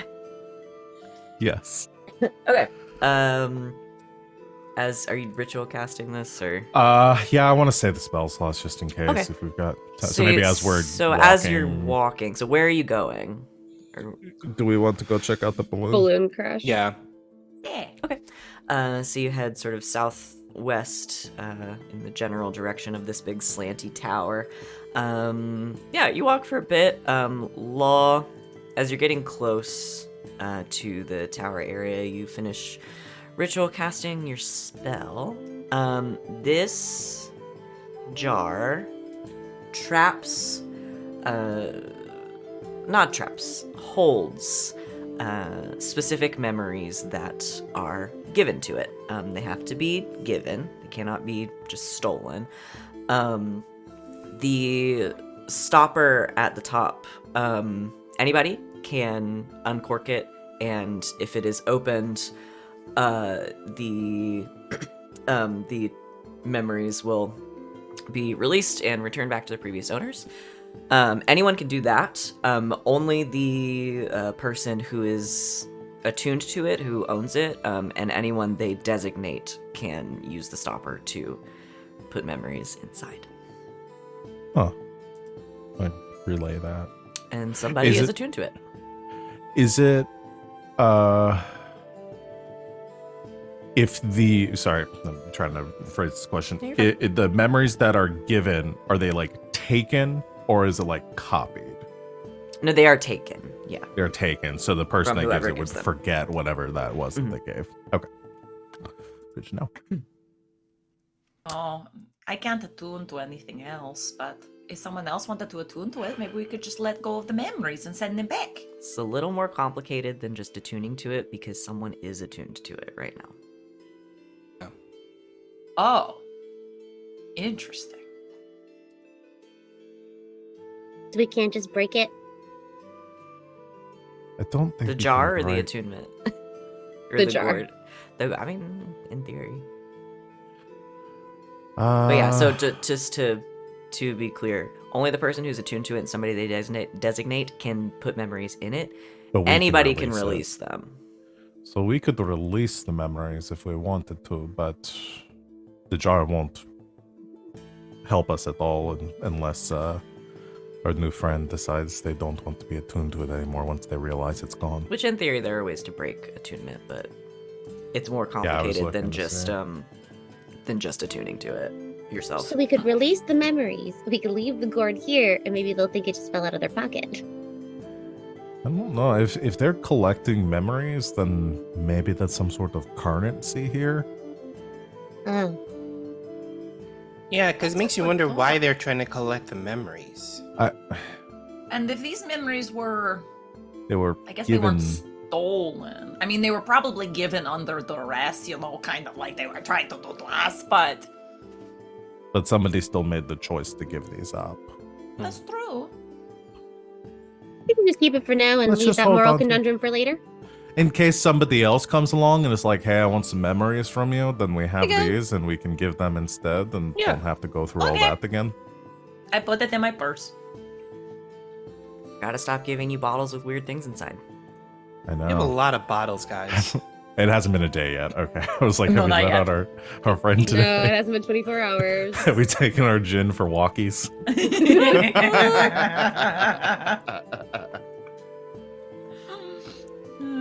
Okay. So you continue to make your way towards the where you last saw this balloon. As you sort of arrive in the area of the slanty tower, a crumbling stone tower rises out of the swamp, leaning at such an angle that it threatens to keel over.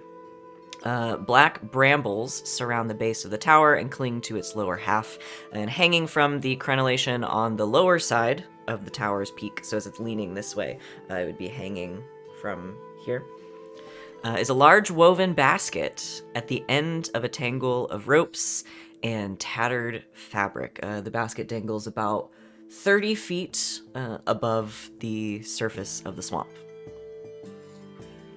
over this large bramble patch. Is anybody in it?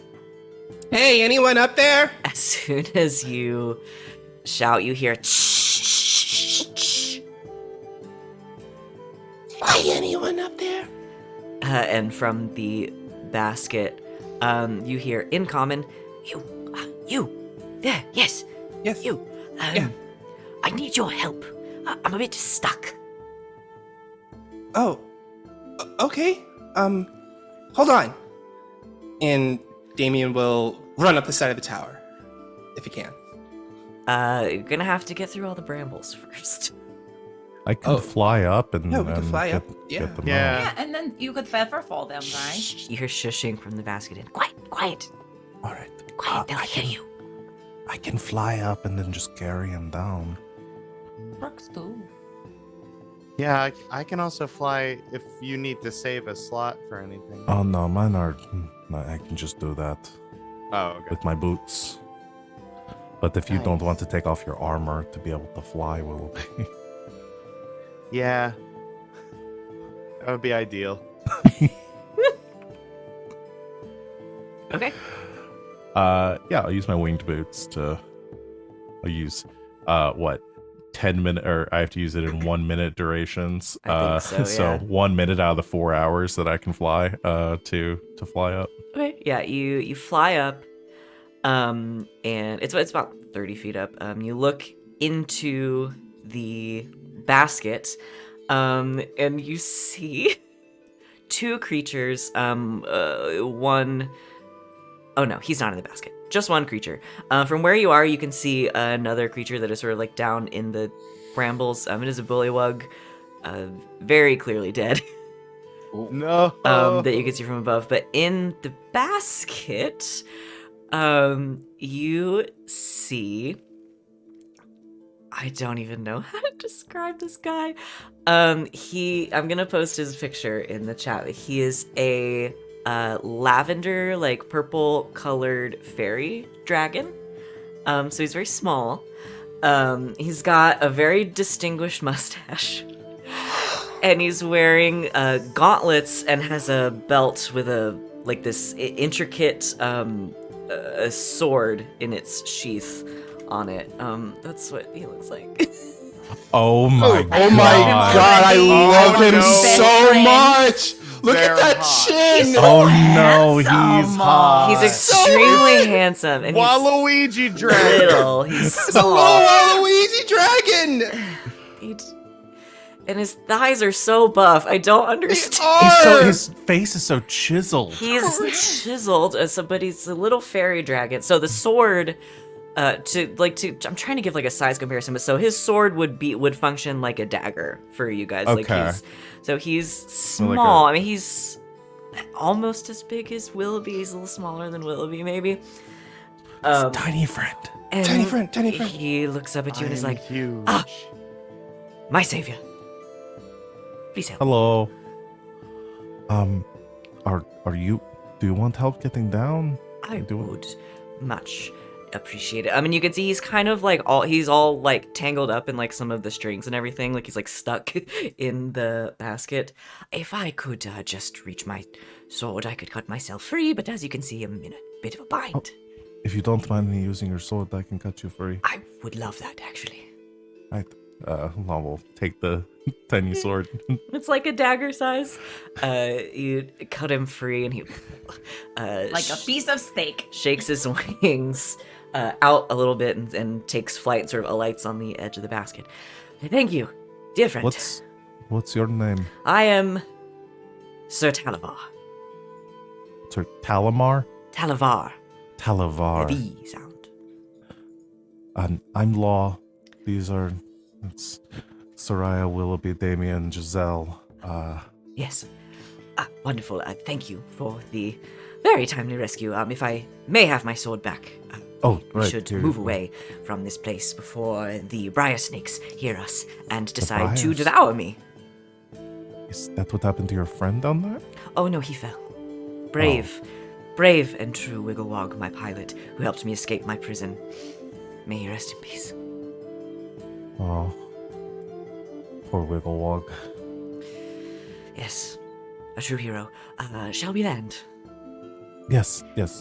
Meet my friends. Puts his sword back, and spreads his little fairy dragon wings, and he flies down, and he sort of alights on like a tree branch near you guys, so he's about at eye level.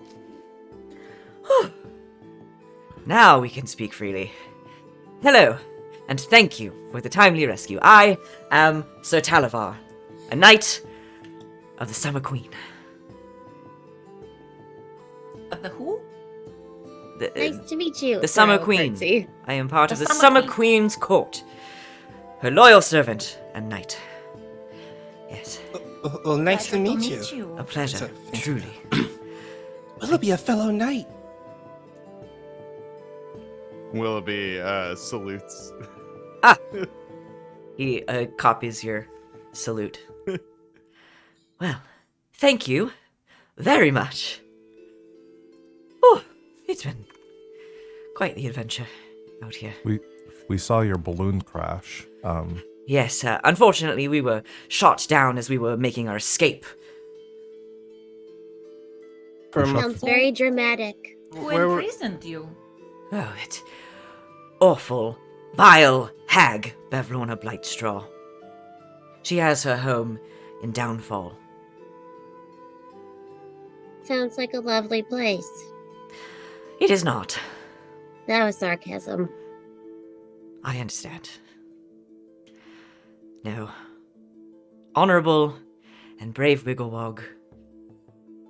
You broke me out of my prison. But, unfortunately, we were shot down making our escape. I will name him a hero in the Summer Queen's court. And he will live on. Pour one out for Wigglewog. Indeed. Well, So you're heading back to your court?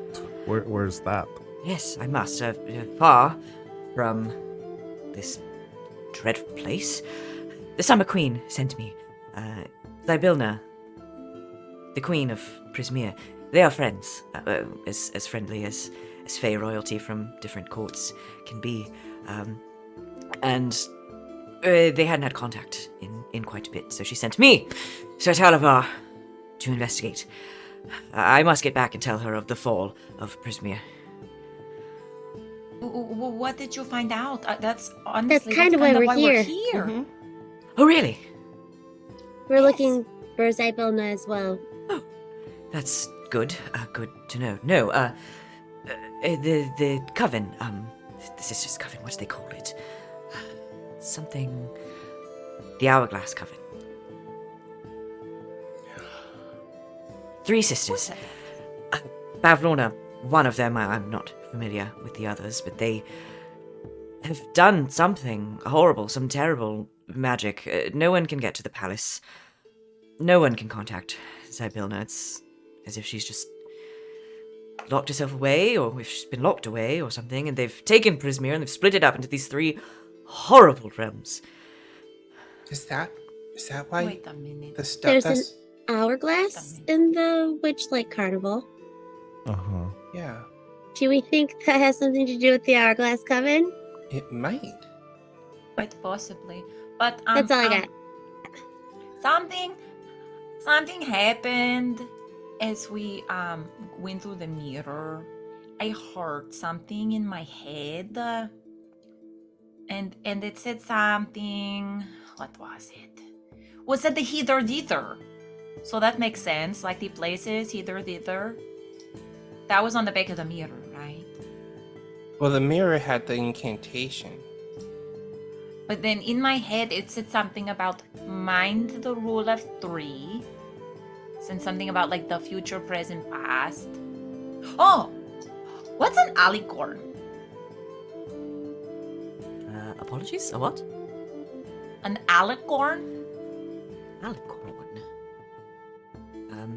I mean, there are all sorts of creatures in this realm. I assume it's something like that. I don't know of an alicorn. I know of a unicorn. The voice said find an alicorn and free the dormant queen at last. Maybe the dormant queen might be in the castle that's been cut off. Well, that's probably Zybilna, right? I would assume that being stuck in time is probably akin to dormant. They did say, I mean, Kettles did say that something was wrong with their patron. Maybe it's tied in Just with frozen, but Yeah. not like cold frozen, like in time. this. That could be it. Yeah. That does match the rumors I've heard. So we need to knock out all these 3 sisters and then free Zybilna? And find an alicorn. I don't know what that is. I don't know what that is. Can I either. make a check to see if I've heard of an alicorn? Sure. What kind of check would that I guess nature. be? Okay. Yeah. Oh, I could do that too. 16. Yeah, I think that's enough. An alicorn is not actually a creature, it is a part of a creature. It is actually an old term for a unicorn's horn. Oh, alicorn. Now I know why they sound familiar. You know the horn on a unicorn? That's what it's called. It's the alicorn. Oh. Do we need to find one or a specific one? I don't think they can take those off. You can't, from what I heard, but maybe they have it and they're using it somehow? What was Is it the maybe like a- wording, Giselle? It said find the alicorn and So- free the dormant queen at last. So if it's like then it's probably a A specific, specific one. one. Mm-hmm. It's probably what we could use to, probably some kind of key or something to end all this. It could be like the name of like a magical item or something. All right. Well, we could just wander around for a while. Things usually fall into our laps, Yeah. even if we don't want them to. Head in We a have big general laps. direction. Oh, Sir Talavar. Yes. What is this tower here? This tower? This is a tower. Indeed. A slanty tower, the people here call it. Is it significant in any way, or is it just sort of a landmark? I believe it's just sort of a landmark. Since the brambles and everything have gathered around it, it's pretty unusable as far as tower things go. But I haven't been here that long, so... Oh, I so want to go inside of it. You said something about briar snakes, though, right? Yes, the hag's briar snakes. Oh, so the hag controls the briars. Oh, she controls all sorts of things. Hither is her domain now. So if we punch out this hag, the briars will go away. Potentially, the entire swamp might go away. It wasn't always so horrible here. It's her fault that this is a swamp. I Well, no. imagine so. Well, we know what Giselle's vote is. Yeah, I Mhm. think we know what Giselle wants to do now. I Well, hate the swamps. these fists are rated E for everyone. Indeed. Well, if there is there anything else I can answer for you? Anything I can help with? Well, are you gonna be okay? You know, Yes, I'm much obliged. Thank you for the rescue. I will be returning post haste to the kingdom of the Summer Queen to let her know what is going on and potentially send help. All right. I mean, if you want to put in a good word for us with the summer. Oh, of I mean, like, course, that's the Summer absurd. Court will Yes. hear of the bravery of all of you. Do you have a group name, or should I just use your individual names? We're the Strixhaven Quintet. All right, Strixhaven And as a Quintet. fellow monarch, if she wishes to speak You are or still to, wearing the crown. yes, Oh no, the crown. stole The it. Oh, no, they crown took the did crown. not. They took did the not crown. come through with you. yeah. Oh, But I have my apologies. powers. Are you royalty? I am recently designated. Of what realm?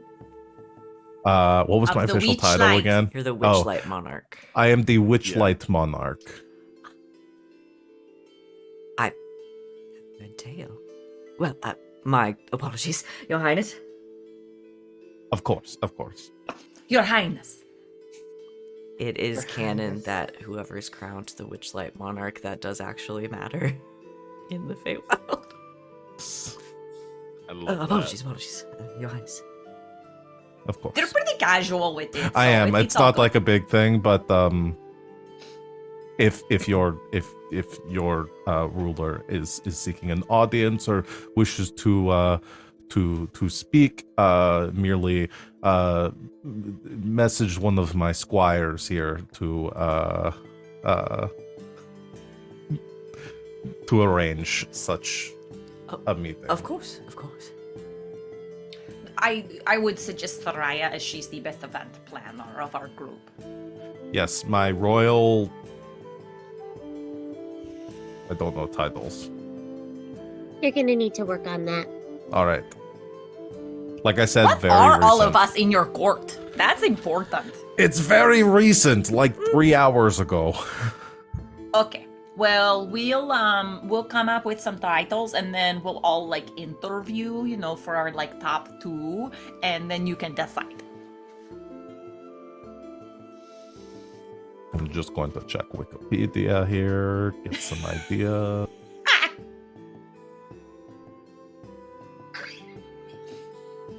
Well, give the Queen of the Summer Court our best, and we will holler when we free Zybilna. That's what we're doing here, right?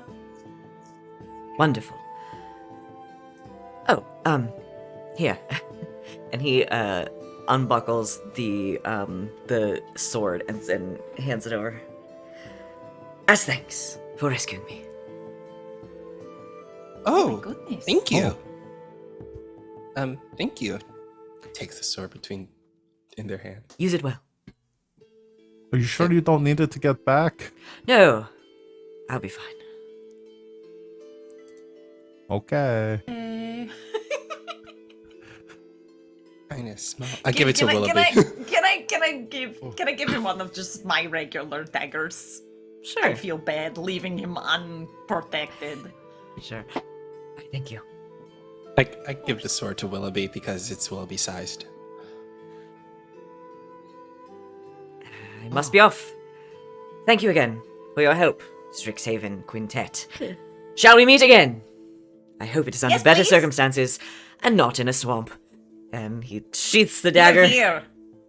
and flies away. And yeah, you have a new friend and a new dagger.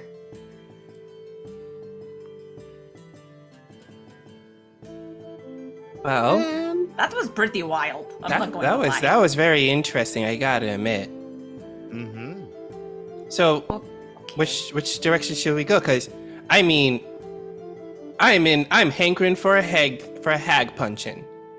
Maybe we could learn more about the hag, though, because it sounds like the name that they gave from the hag, that long sleeves person, they're like mortal enemies. So maybe we can get more information about them from long scarf. Long scarf, yeah. It was some sort of long clothing. All right. Well, if I'm looking Long at this map johns. correctly, long johns are good. Yeah, Just keep you warm. Yeah. If we're looking at this map correctly, we could go to. Let me pull up the map again. We could go to the Brigand's Tollway, and talk to Long Scarf if we want to, or we could, I mean, I guess if we're going to go fight the hag, this map says that it's like it would be past the Brigand's Tollway, so we could stop and see Long Scarf and Yeah, I think Get any some information? Yeah, any information in this place would be probably the way to go. This is like Yeah. literally a whole new world. a whole new world. There's Sereia, mermaids. You're the wait. royal navigator. I just have one map. All right, hear me out. Sereia is the Chamberlain, What's that? the person that keeps charge of managing sort of the royal household and Oh, of meetings. course. and all Oh, of that's that. perfect. Yes. Willoughby as like the religious kind of chaplain, maybe. Oh. No. How about more maybe how about the King of Arms? Oh. Owl at arms. All right, Oh. King of Arms. Damian. How about I was thinking either Falconer or Master of the Hunt.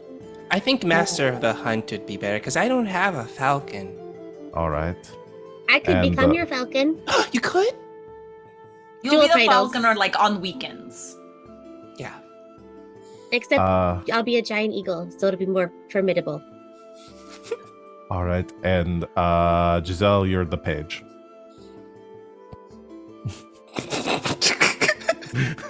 What does the page do? You just kind of do the things nobody else wants to do. How about I'm your jester? That could work. Because the jester is the only one in the court that gets to talk truth to power. All right. You're the royal fool. I prefer jester, but fine. Well, it is my decision as your monarch, and I call you my royal fool. And as your I royal told you this is going to go to fool, their head. I will tell you right now that fool is a misnomer. I am a jester. And So you as should you're- change it because the rule is stupid. And as you're having this conversation, you hear a loud hissing sound as a Oh, shit. huge snakehead rises up out of the briars, kind of blinking sleepily and looking around. We should go. I did just remember that they were trying to get us to be quiet. We should get going. Yeah, we should mosey. As another snakehead rises up out of the briars. We should get going. Get going. Where are you headed? To Longstar. I guess north, yeah. Yeah. Okay. I should tell you what this dagger does. Oh, yeah. I assume Oh, Law yeah. identifies it. Yeah. Is a identify. +2 dagger of returning. Ooh. Yeah, we could throw it. There's a And +2 bonus to attack and damage, and if you use it to make a ranged attack, it then immediately returns to your hand. Ooh. That's King of Arms. King of Arms. Could I borrow that? Yeah. I already have this javelin. I forgot you had that. Oh, that's right. You had a lightning javelin. I didn't. I was like, Oh. oh yeah, I thought my hit my hit was like my hit bonus was better. Oh no, I'm looking at the javelin of lightning. Huh, forgot about that. Watch an owl call lightning. Okay. So this is a +2 dagger, and then you throw it after the attack is complete. It returns to your hand. Incredible. Okay. So you're gonna make the trek up to the Brigand's Tollway. Yes. That's where I will cast Pass Without a Trace as we head on our way. How long does that last? I've got to find it again. That's a pretty long ways. At least till we get out of this area with giant snakes. Concentration up to 1 hour. Okay. So for the first hour of the journey north, you can have that. It is going to take a few hours. It's a long ways away. So this is probably going to take you most of the day to get up there. Yeah, so you cast Pass Without Trace. Everybody kind of quietly making their Moves away from the slanty tower. The snakes kind of slithering back in. And these are fucking big snakes. These are huge snakes. So frightening. But they don't seem to see you as you quiet down, and as the shadows kind of fall over you from Sereia's spell. You start to make your way away and north. It's going to be a journey of several hours on foot. Is there anything you guys want to do along the way?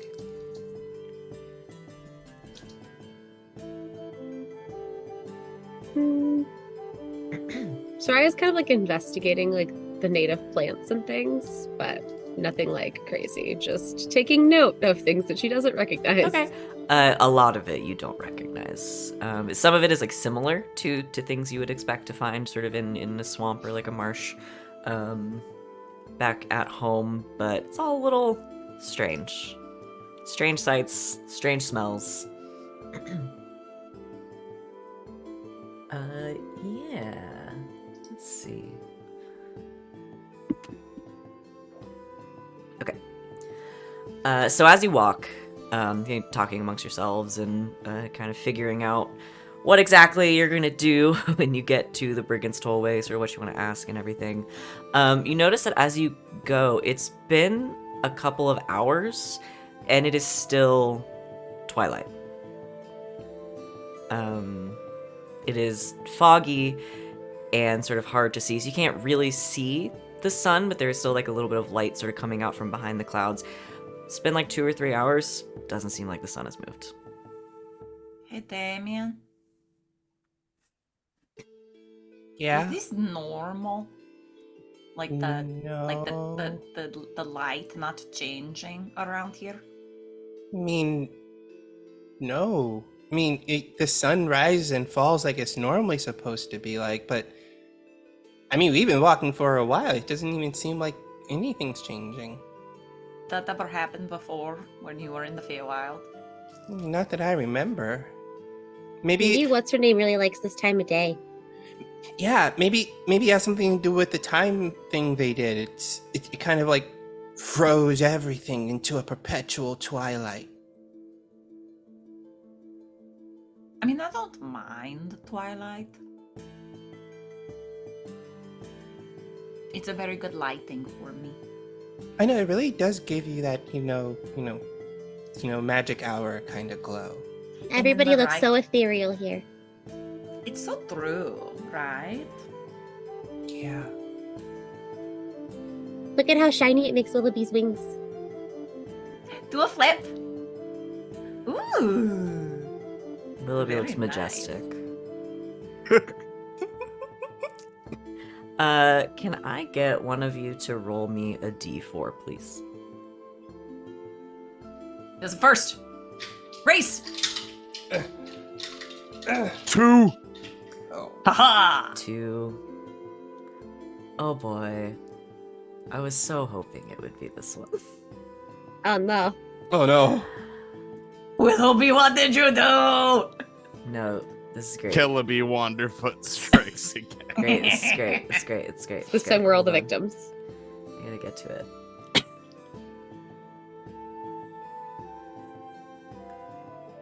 Where are you? Nope.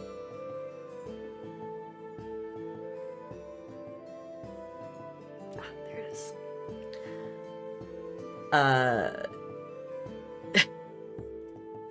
Val's posting some shit in the chat. As you're walking along, you're in a swamp. Everything is wet and muddy and gross. It does seem like, however, as you're making this walk over the next few hours, the water level is changing. Almost like a tide is going out. The water starts to lower. And so you're less trudging through like inches of water and more just mud and muck. And as you're walking along, you come across this like huge expanse that's just this field of mud, and there are these several like huge lumps in it that look like maybe they're like mud covered rocks or something. But as you get closer, the largest one in the center starts to move. As do a couple of the smaller ones next to it, and you see rising up out of the mud these two. They're not huge. They're maybe like 8 feet tall or so.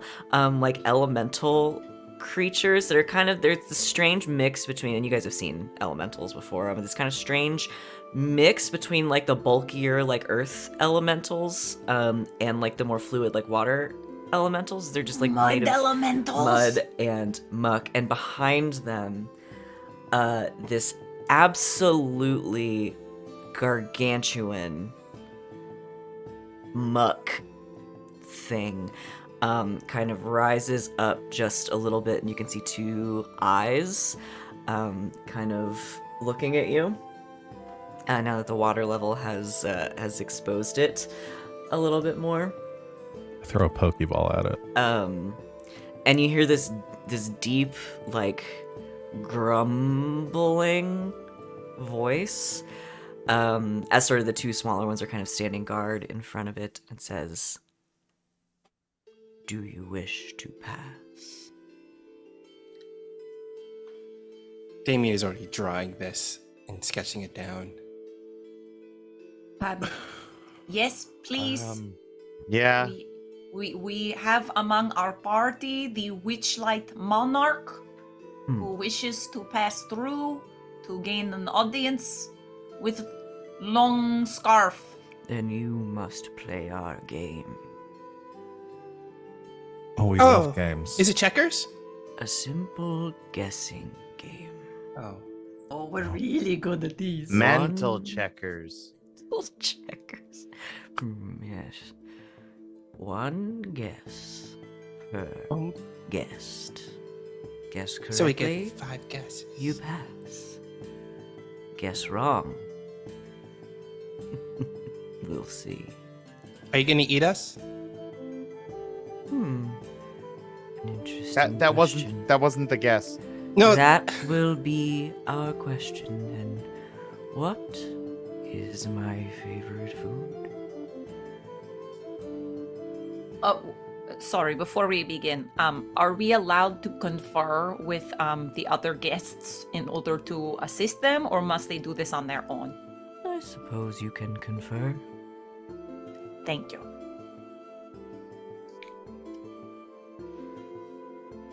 All right, does anyone have any sort of like mind reading things, or are we just going to have to take a really good look at this person and just guess? I can try to figure out, maybe take a good look at them. Is there any sort of like residence that this creature happens to live in nearby? Like any evidence of like, oh hey, it's some breakfast, it's some kitchen, Nope. whatever. It's a big mud monster in the mud. And when I use the word gargantuan, I mean capital G D&D rules gargantuan. Oh, all right. I need a master ball then, not the Pokeball's not going to do it. It's big.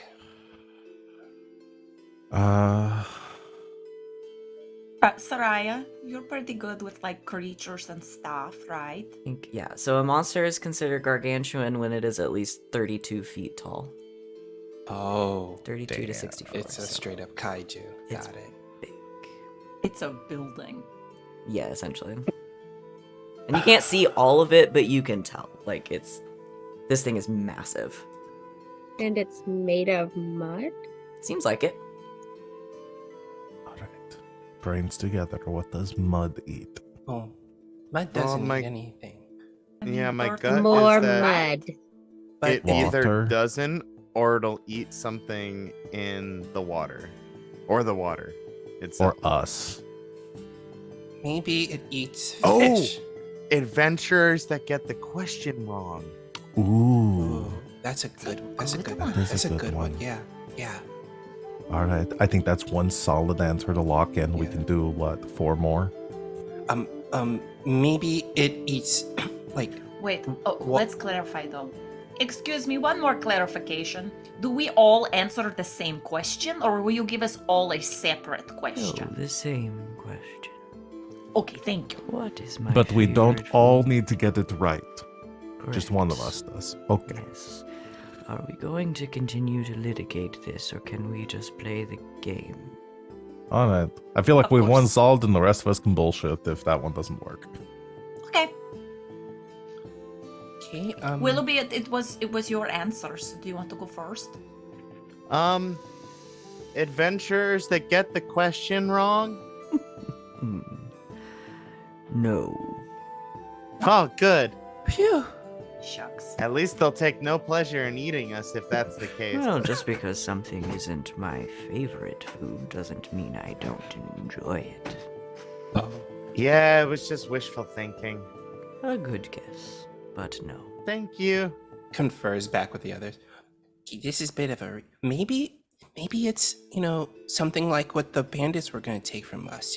Like maybe they eat something. Memories? Yeah, memories or something metaphysical. Guess, sure, it's something we know about the culture here, sort of. Yeah. Go for it. Excuse me. Yeah. Do you eat memories? No. There goes that. All right. 3 more tries. What if we just go very generic, like food? Because that encompasses like everything. And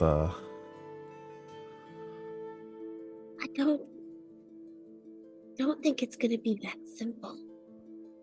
Can we do a 20 questions thing and like eliminate some? Like, is it bigger than the bread basket? Or is it breakfast, lunch, dinner, or dessert? Do you think they'll answer? Sure. Yeah.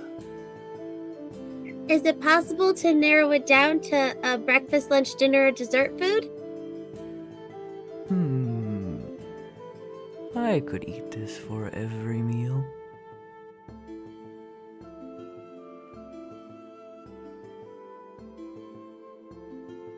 Was that one of our questions? Do we have 2 more? Or was that the... No, I just think it was a clarification. Okay. I tried.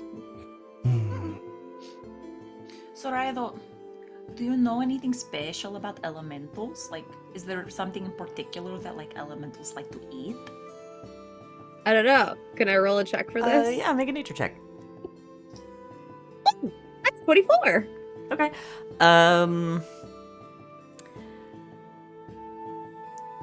Different kinds of elementals sustain themselves in different ways.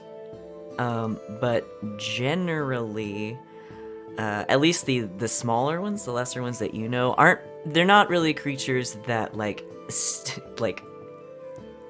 eat in, like, they don't like sit down at the table for meals. Like, this is clearly like a very old creature. Usually they don't speak common either.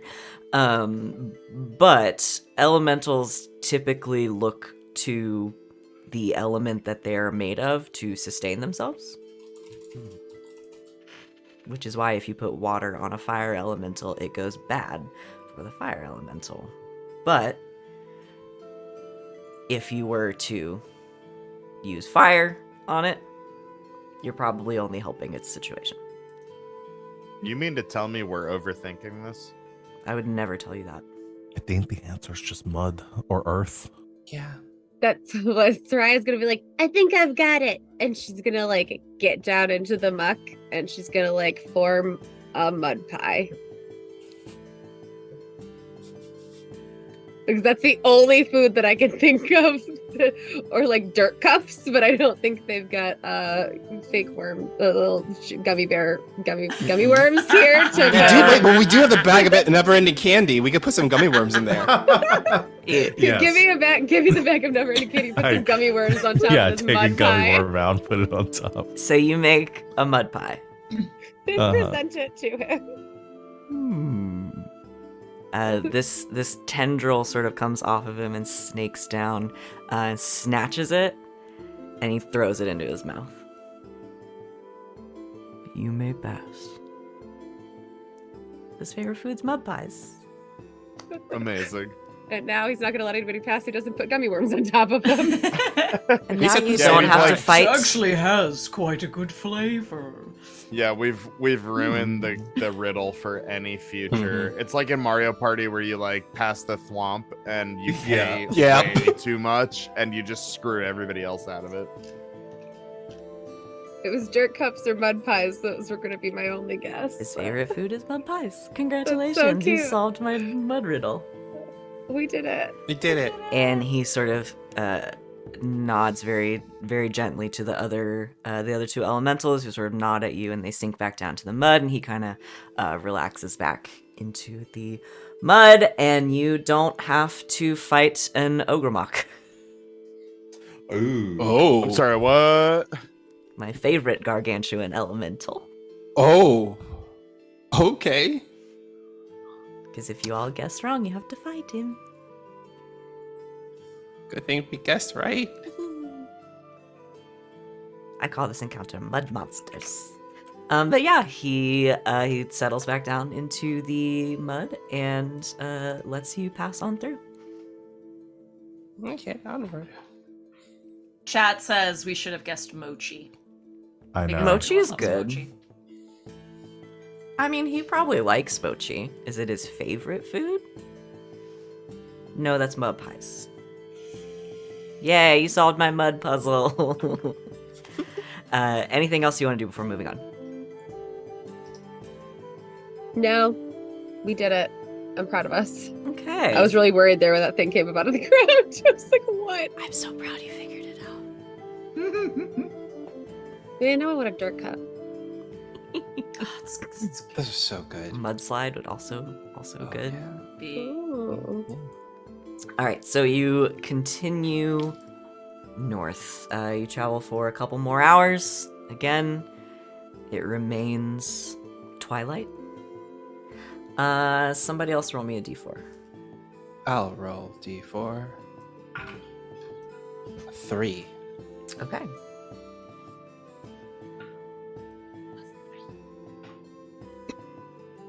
All right. You continue to make your way north. And the landscape starts to change a little bit. You're moving over many more like tree roots, and it's getting a little drier, probably because the trees are taking up a lot of the moisture. But thank God. off in the distance, making its way toward you, you see a building. It's a squat 3-story structure with a slate shingle roof and worm-eaten wood walls. Dozens of tiny orbs of pale light buzz around the exterior, kind of like flies. Then the building crawls slowly through the swamp on dozens of fleshy legs. But as it passes by, it starts to pass you by, and then it stops and bends all of its many knees and settles down, kind of lowers itself to the ground, settling into the swamp. You see smoke coming from the chimney, and from the open windows, you can smell like this hearty like stew. That doesn't smell horrible like the rest of the swamp. And hanging from the front of the building is this old kind of crooked wooden sign that says the inn at the end of the road. Is this the pub that Krell's cousin? Maybe. Maybe We we could can ask. ask them. Yeah, we can ask them if we go inside. But what if it eats us when we go inside? Maybe it's like a mimic situation. I don't know. I'm hungry, and that smells really good. I'm kind of hungry too. Damian, you're Yeah, always hungry. I could munch. Yeah, I am. Holds out a bag of candy. Takes it, downs half of it, gives it back. Well, it smells welcoming. What could go It wrong? doesn't look particularly welcoming, but it does smell welcoming. Let's It's give not it a so shot. bad once you can't see the like 20 horrible fleshy legs it walks on.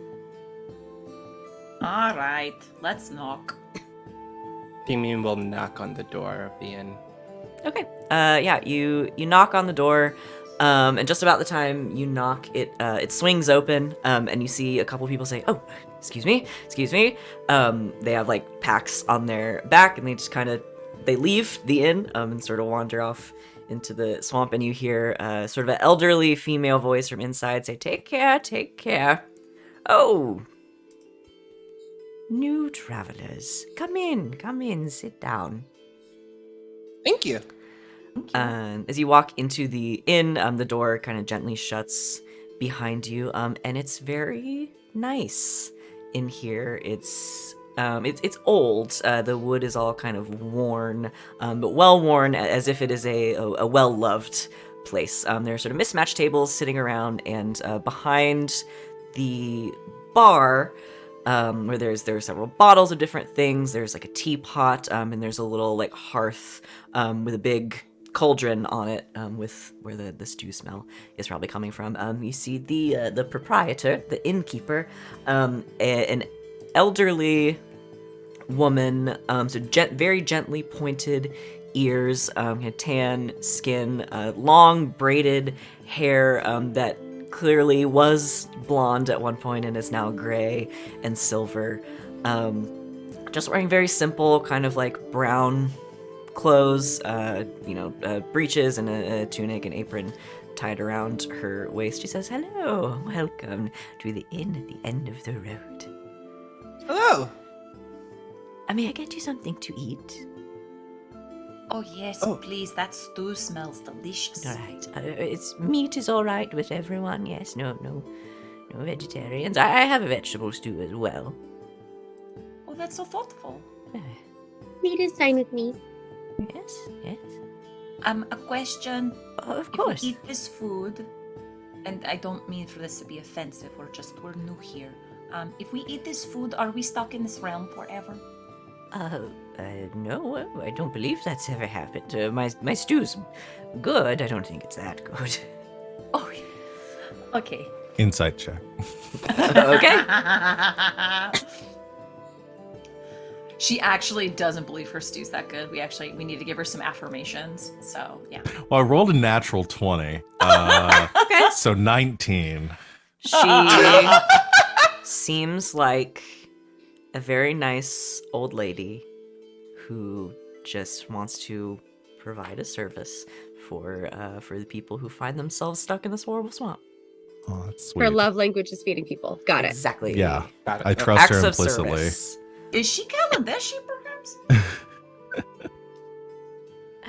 Well, sit down. Sit down. Would you like something to drink? I've got clean water. We've got tea. We've also got some wine and things like that. What do you fancy? After Oh. a day like today, I could use a glass of wine. I'll take a water and a tea, but could you put a splash of brandy in there? Of course, dear. Anyone else? That sounds good to me. Okay. A little cider, please. Little Yes, please. cider? I'll have some cider, All please. right, we'll do some cider. I'll bring you some waters, a glass of wine, and a couple of hot toddies. Wow. I have to break out the lemons for these. All right, I'll be right back. Just wanders off. What a nice lady. Oh, we didn't ask her Yeah. name. Yeah. Well, she's gone. Yeah, Well, she no, she come makes back. her way back with like a tray of drinks, and she says, "The soup's almost done, so here you are." Thank you. By the way, what's your name? Oh, you can call me Sue. Oh, nice to meet you, Sue. Nice to meet you as well. Are you going to need somewhere to stay the night?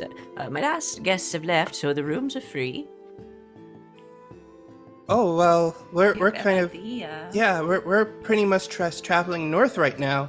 We don't know how long it'll take to get there, but I guess we could Right. rest for a bit. You're welcome to stay. We stop every 10 miles or so to let people on and off. But if you want to stay the night, we can make our way that way in the morning. That would be sounds wonderful. lovely. We haven't asked because we're sort of from out of town. What sort of payment do you accept for your services? Oh, well, I typically don't ask for payment.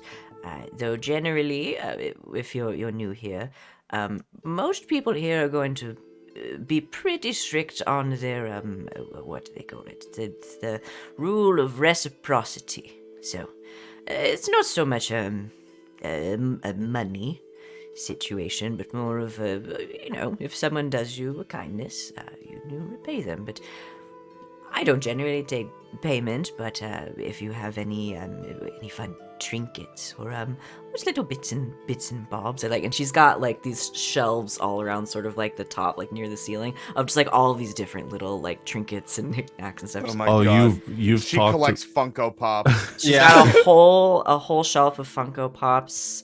And one of them is a figurine of a Harangon with an extremely long scarf. Is that long scarf? You have a long scarf? Oh, that's old Agden Longscarf. And Scarf is majestic. We could get that signed for you. oh, that's all right, dearie. I Damien just is like already to make working on little models in my spare time. That's all. There's in If one you'd corner like is it just to a increase huge in Gundam. value, I mean, a bunch of unfinished gun plots. Unfinished. There's one Gundam in the corner. There's some Lego sets. Oh, this lady's my favorite now. Law. Yep. Soraya's You digging know. through her bag and pulls out the 100-sided die she got at the carnival and hands it to the Oh, lady. would you look at that? You know what? That'll do. Thank you so much. And she goes to find a spot on the shelf to put it. Damian will sketch a picture of Sue holding a teacup and looking at it, just having absolute grandma energy. There's like a little tiny cat at their feet and everything, and he gives it to her. Oh, this is beautiful. And she puts it on the fridge. I'm gonna put it right here so everyone can look at it. Let me go get you some stew. You all settle in, and we'll get your belongings upstairs into a room. And she brings you dinner. I am Magic's some reaching- little floating hands who will pick up your bags and take them upstairs. I'm reaching into my bag and pulling out the trinket that I rolled for when I rolled this character, which is... Where is it? I found it. It is a glass orb filled with water containing 1 clockwork goldfish. Does everyone end up with that The one? clockwork goldfish, I don't know. Oh, look at you. What a fascinating little thing. Are you sure you I don't just had want it to for a keep while. it? No, please. We'll find a place It will for look you. so majestic on your shelf. Sets him up next to the die. Giselle usually plays with it, then it rolls underneath the sofa, and then she loses it for hours. Oh. Look, that was one time, okay? And that was after we'd been at the pub. Well, if there's anything else I can do for all of you, please let me know. I'll be behind the bar. Thank you very much. Of course, enjoy. If you want seconds, just let me know. Bring up the bowl. I like and seconds, please, and you see the bowl's already gone. I'll be right back. Damian needs a new bowl. Damian ate the bowl as well. She comes back with a bigger bowl. Thank you. Eat up, there's plenty. She goes to clean some dishes or something. Just kind of humming to herself. At least So- we found somewhere to sleep for the night in actual beds, because camping in the swamp was going to be rough. That was going to be rough. Do we have Giselle like, is still just prestidigitation. I have that small little vial of swamp water that I took from Strixhaven, and I'm just every once in a while like spraying some of that onto Giselle after she prestidigitates herself. Rude. You monster. Ew, monster. So, what's our plan here, y'all? It seems like this is getting a bit bigger than we initially thought. Well, we gotta get information about this hag from Longscarf. Yes. Do you Maybe- think the hag is one of these sisters? Are they Sure are they sounds all like it. sisters? That's sort of what they implied, is that the hag is one of the three. There are three hags that are A part coven of of the coven. hags is a big deal. I'm And just didn't- going to be honest.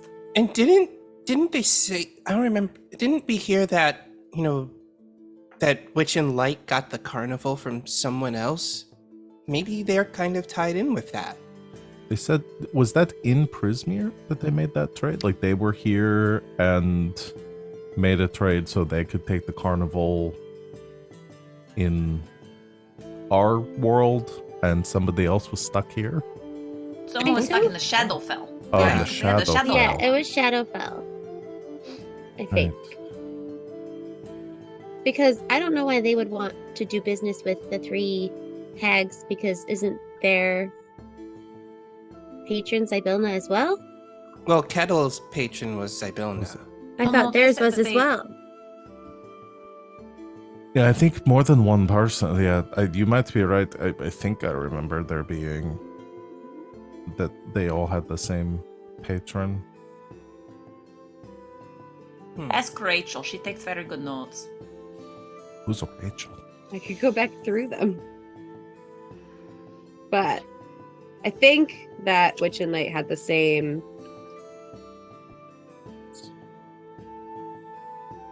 I don't know. I've just got a lot of pages about our 3D friend Rex. And cupcake eating contest. Yes, Witch and Light have lost contact with their patron. Sounds familiar, is what I said. So I think it's the same one. Right. Yes. I'm pretty sure. Unconfirmed, but pretty sure same patron. But so somebody is how this connects to the carnival is somebody was kidnapping people from the carnival or taking people and bringing them here. Yeah. I think that's what they said was, yeah, because they lost contact with their patron, they were in danger of what? Like carnival not working anymore or something? So they had to let somebody else like take what they wanted. Right. Maybe that was the coven. Maybe Because they made the coven's yeah. sort of in charge now, and so they've cut off everybody's access to the queen. So They they've have to got pay all the tribute power. in another way. So they're probably paying tribute to the coven. Either with people or something to do with the hourglass at the... I can't imagine that the hourglass thing is not related. It has to be related somehow. Or this place is very obsessed with time. One or the other. Well, that is what the voice in my head said. But I think you might be right. Maybe we probably will get some answers once we find this first hag. That feels like derogative. I feel like there should be another word. That feels mean. I don't even know this person. Well, that's From behind the bar. You hear some like glasses clink, and she says, "Sorry, I'm not trying to eavesdrop, but she's definitely a hag." All right, I'll go with that. Oh, so they're a hag, and not, That's what a I mean said. one. Derogatory hag. No, not a derogatory hag. I would never say Hag that. species. All right, so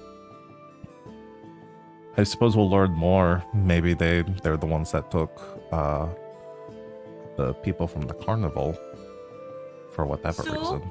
you've been here for a long time, right? Oh yes. Do you remember when this place was premiere? I do. Was it nice or? Oh, it was beautiful. Until that coven showed up. And they split it all up between themselves and just made it horrible. Do you know anything else about these hags? Well, I don't generally like to speak ill of people, but this Bavlorna Blightstraw, she's a real piece of work. And her sisters aren't much better, from what I hear. So if you were going to take them out in order, who would you start with? Oh, well, I mean, you're here, so I'd start here. Hypothetically. I don't know. They all sort of hate each other, and it seems like Bavlorna's always on about one or the other, and so they gang up on each other a lot. But I suppose from here, the easiest place to go would be across to thither and then up to yon. For the easiest crossing. But And are they all like swampy like this? I haven't been across, but I hear thither's more of a horrible haunted forest type deal. I don't know anyone that's been to yon. I can't imagine it's much better. Lovely. Oh. Okay. Do they have anyone like working for them, like that's allied with them here? Like, because it seems like everyone kind of just hates them. They've got all kinds of minions. Bavlorna's got those horrible little bug-eyed creatures, little freaks. Bullywugs? No, well, I mean Downfall is a town of bullywugs. Oh, okay. But no, these are sort of horrible little. It's like if a frog had human limbs and terrible bug eyes. I don't really know how to describe them, but I hear Bavlorna makes them in her own image. So. We're not talking about sloths again, are we? What? A sloth? I don't know what that is. No. Okay. You don't want to. They're pretty bad. Yeah, I'll take your word for it. Sorry, I don't mean to eavesdrop. I just Honestly, it's your prerogative as an innkeeper to kind of listen into the gossip. I don't like to be rude and insert myself into conversations, but if you're planning on tangling with the hags, you'll find help across the realms. So the long scarf and them, they're okay. They kind of tried to rob us. Yeah, they're well. Some are better than others. They are brigands.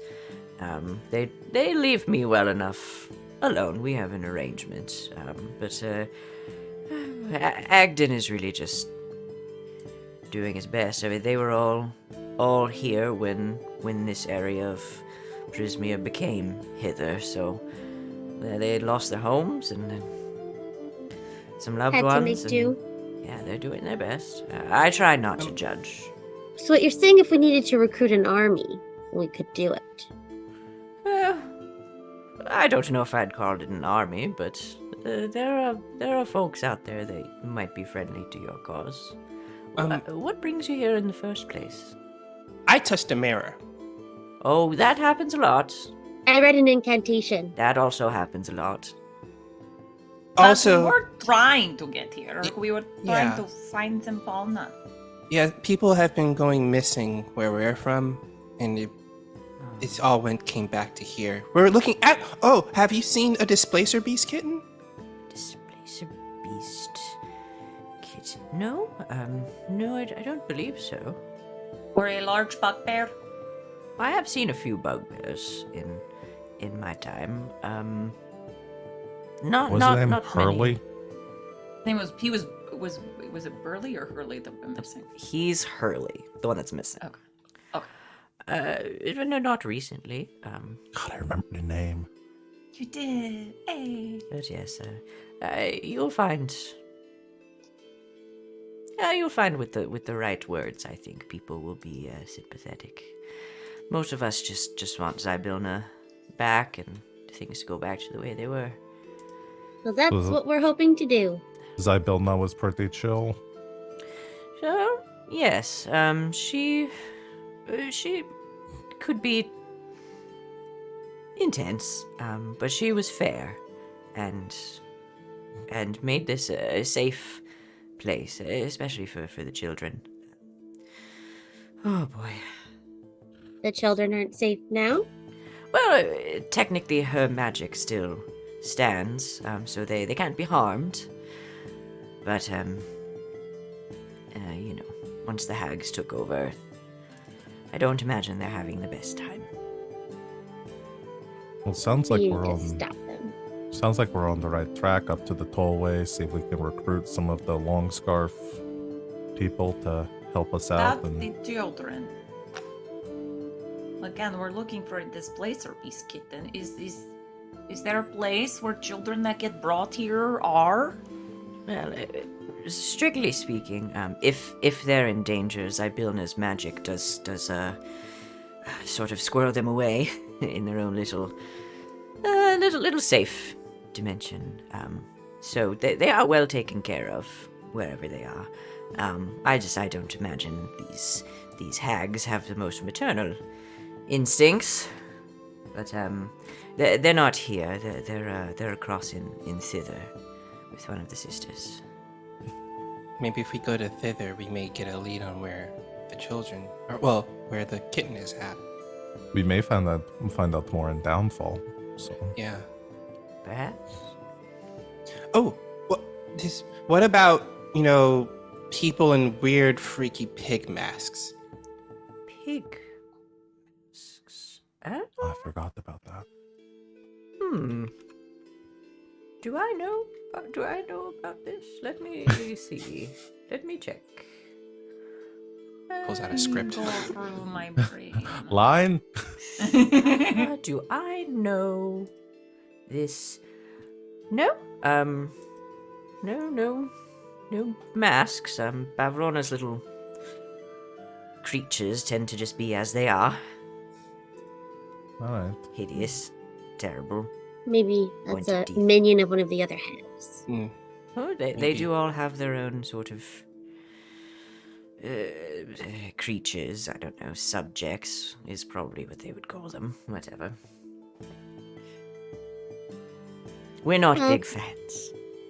It sounds like nobody's a big fan of them except themselves. Isn't that how royalty usually goes? Oh, we have royalty among you. Stares pointedly at Law. They're the king of the Witchlight. I will be a fair and just but firm ruler. Well, why don't you all get some rest? Yes? We'll travel about a bit north and let you off in the morning. Or whatever constitutes morning these days. It's very hard to tell time here. Yes. Well, you would think with a name like the Hourglass Coven, they'd be a bit more stringent about that kind of thing, but, well, whatever. They didn't ask my opinion. So, alright, get some rest, Thank you, sir. There's a bath upstairs as well if you need it. Oh, thank God. Sounds lovely. Of course, just be careful. The jasmine soap is a bit strong, so just little bits. You don't want to smell like jasmine for a week. Alright. Sorry, I want some bubble bath. She gathers up the dishes, and you all head upstairs. At night, there's rooms up there. They're cozy. There's enough for all of you, unless you want to share. There's a bathroom with a big bath and stuff in it. It's old, but it's well taken care of. As We're you all just will standing be. in a line outside of the bathroom, waiting for Sereia to finish. Yeah, and then you will be well taken care of at the inn at the end of the road. And that is where we're going to end our session for today.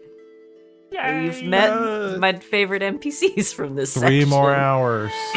Unfortunately, we do not have 3 more hours. Yeah, thanks everybody for playing. Let's do Stars and Wishes real quick, because once again, I've gone long. It's all good. Stars and Wishes. Should we start from the top? Sure. All right, Sid, what you got? My star. There was a lot of good stuff today. My star goes to Law for remembering that they can do Hellish Rebuke.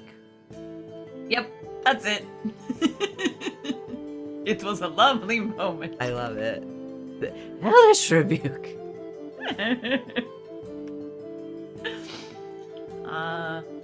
My wish. I want to have some more fun with these Harrigan rogues. Teach them some more tricks. Or learn some Okay. tricks. Hey, I Maybe like there's some that. Feywild rogue shit we can pick up along the way. Maybe. All right. Thanks, That's me. Sid. That would be Rob. Related to your wish, my star is Giselle absolutely just not engaging in the combat. Just giving not notes. true. No, I'm sorry. Giving notes but not fighting the person in front of them. Just ignoring the oh yeah, you got work to do. And what I mean is engaging in the combat that you were technically engaged in. It was just yeah, there's a dude chasing me, whatever. I'm gonna go help my friends. I love that. The disrespect. It was just so funny. Oh god. I love it. And then my wish is more weird Fae encounters. I kind of love that we get stopped and asked puzzles and stuff.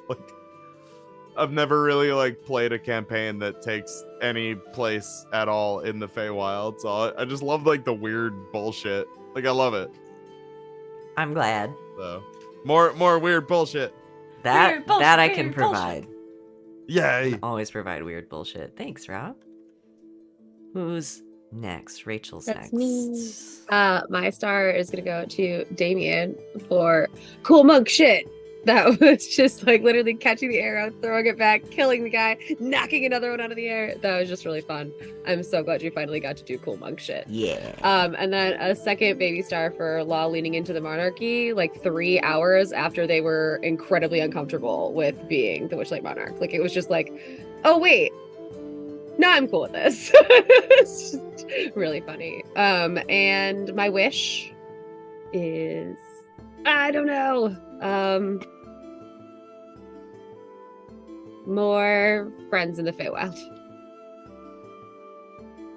This I can meet provide. more people along the way. This I can provide. Thanks, Rachel. I gotta get Sir Talavar back up in this. He's my favorite. Oh my god, I love him. I love Sir Talavar so much.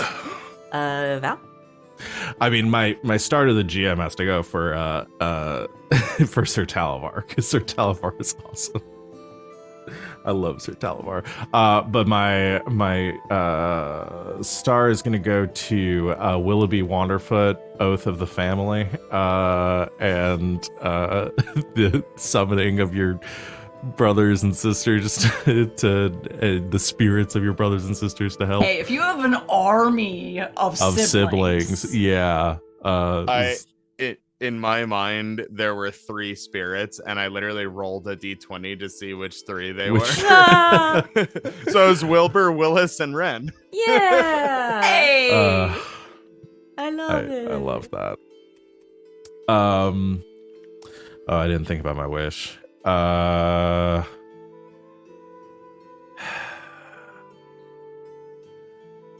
Yeah, I like us. I like this kind of vibe that we're essentially coming in here to like liberate this country from these despots. So my wish is, I guess, to like get to like lean into that and recruiting our.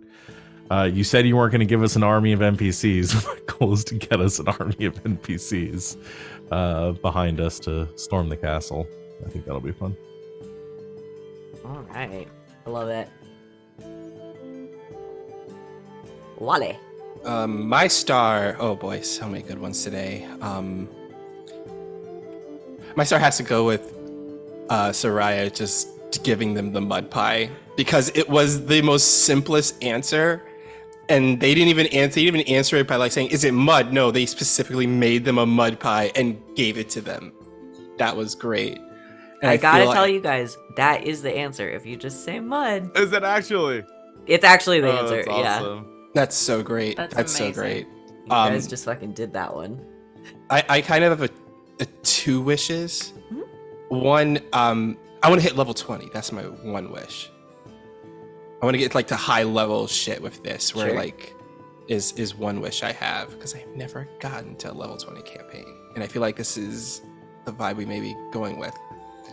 Also, I definitely want like some moment where like some noble just bestows upon all of us like gifts because we did a good job kind of moment, or like they give us like new outfits or something like that, that's as a gift for just doing something really helpful to someone powerful. Like they just give alternate us some costumes. or something like that. Yeah, I like it. Yeah. Like in Skyrim, when you do something for one of the Earls, they're like, "Oh, and here's this piece of Here's this thing fancy from dress. my armory." yeah, Or here's like yeah. boons or something. Yeah, or something like Yeah. that. Yeah, we get boons or gifts Ooh. from people here because, you know, we're trying to help out this land, trying to liberate it, and they were like, "Yeah, you're doing a good thing, so here's how we can help you." Like, even if they can't give us an army, this is the best way we can help you, kind of. Yeah, I like it. Yeah. All right.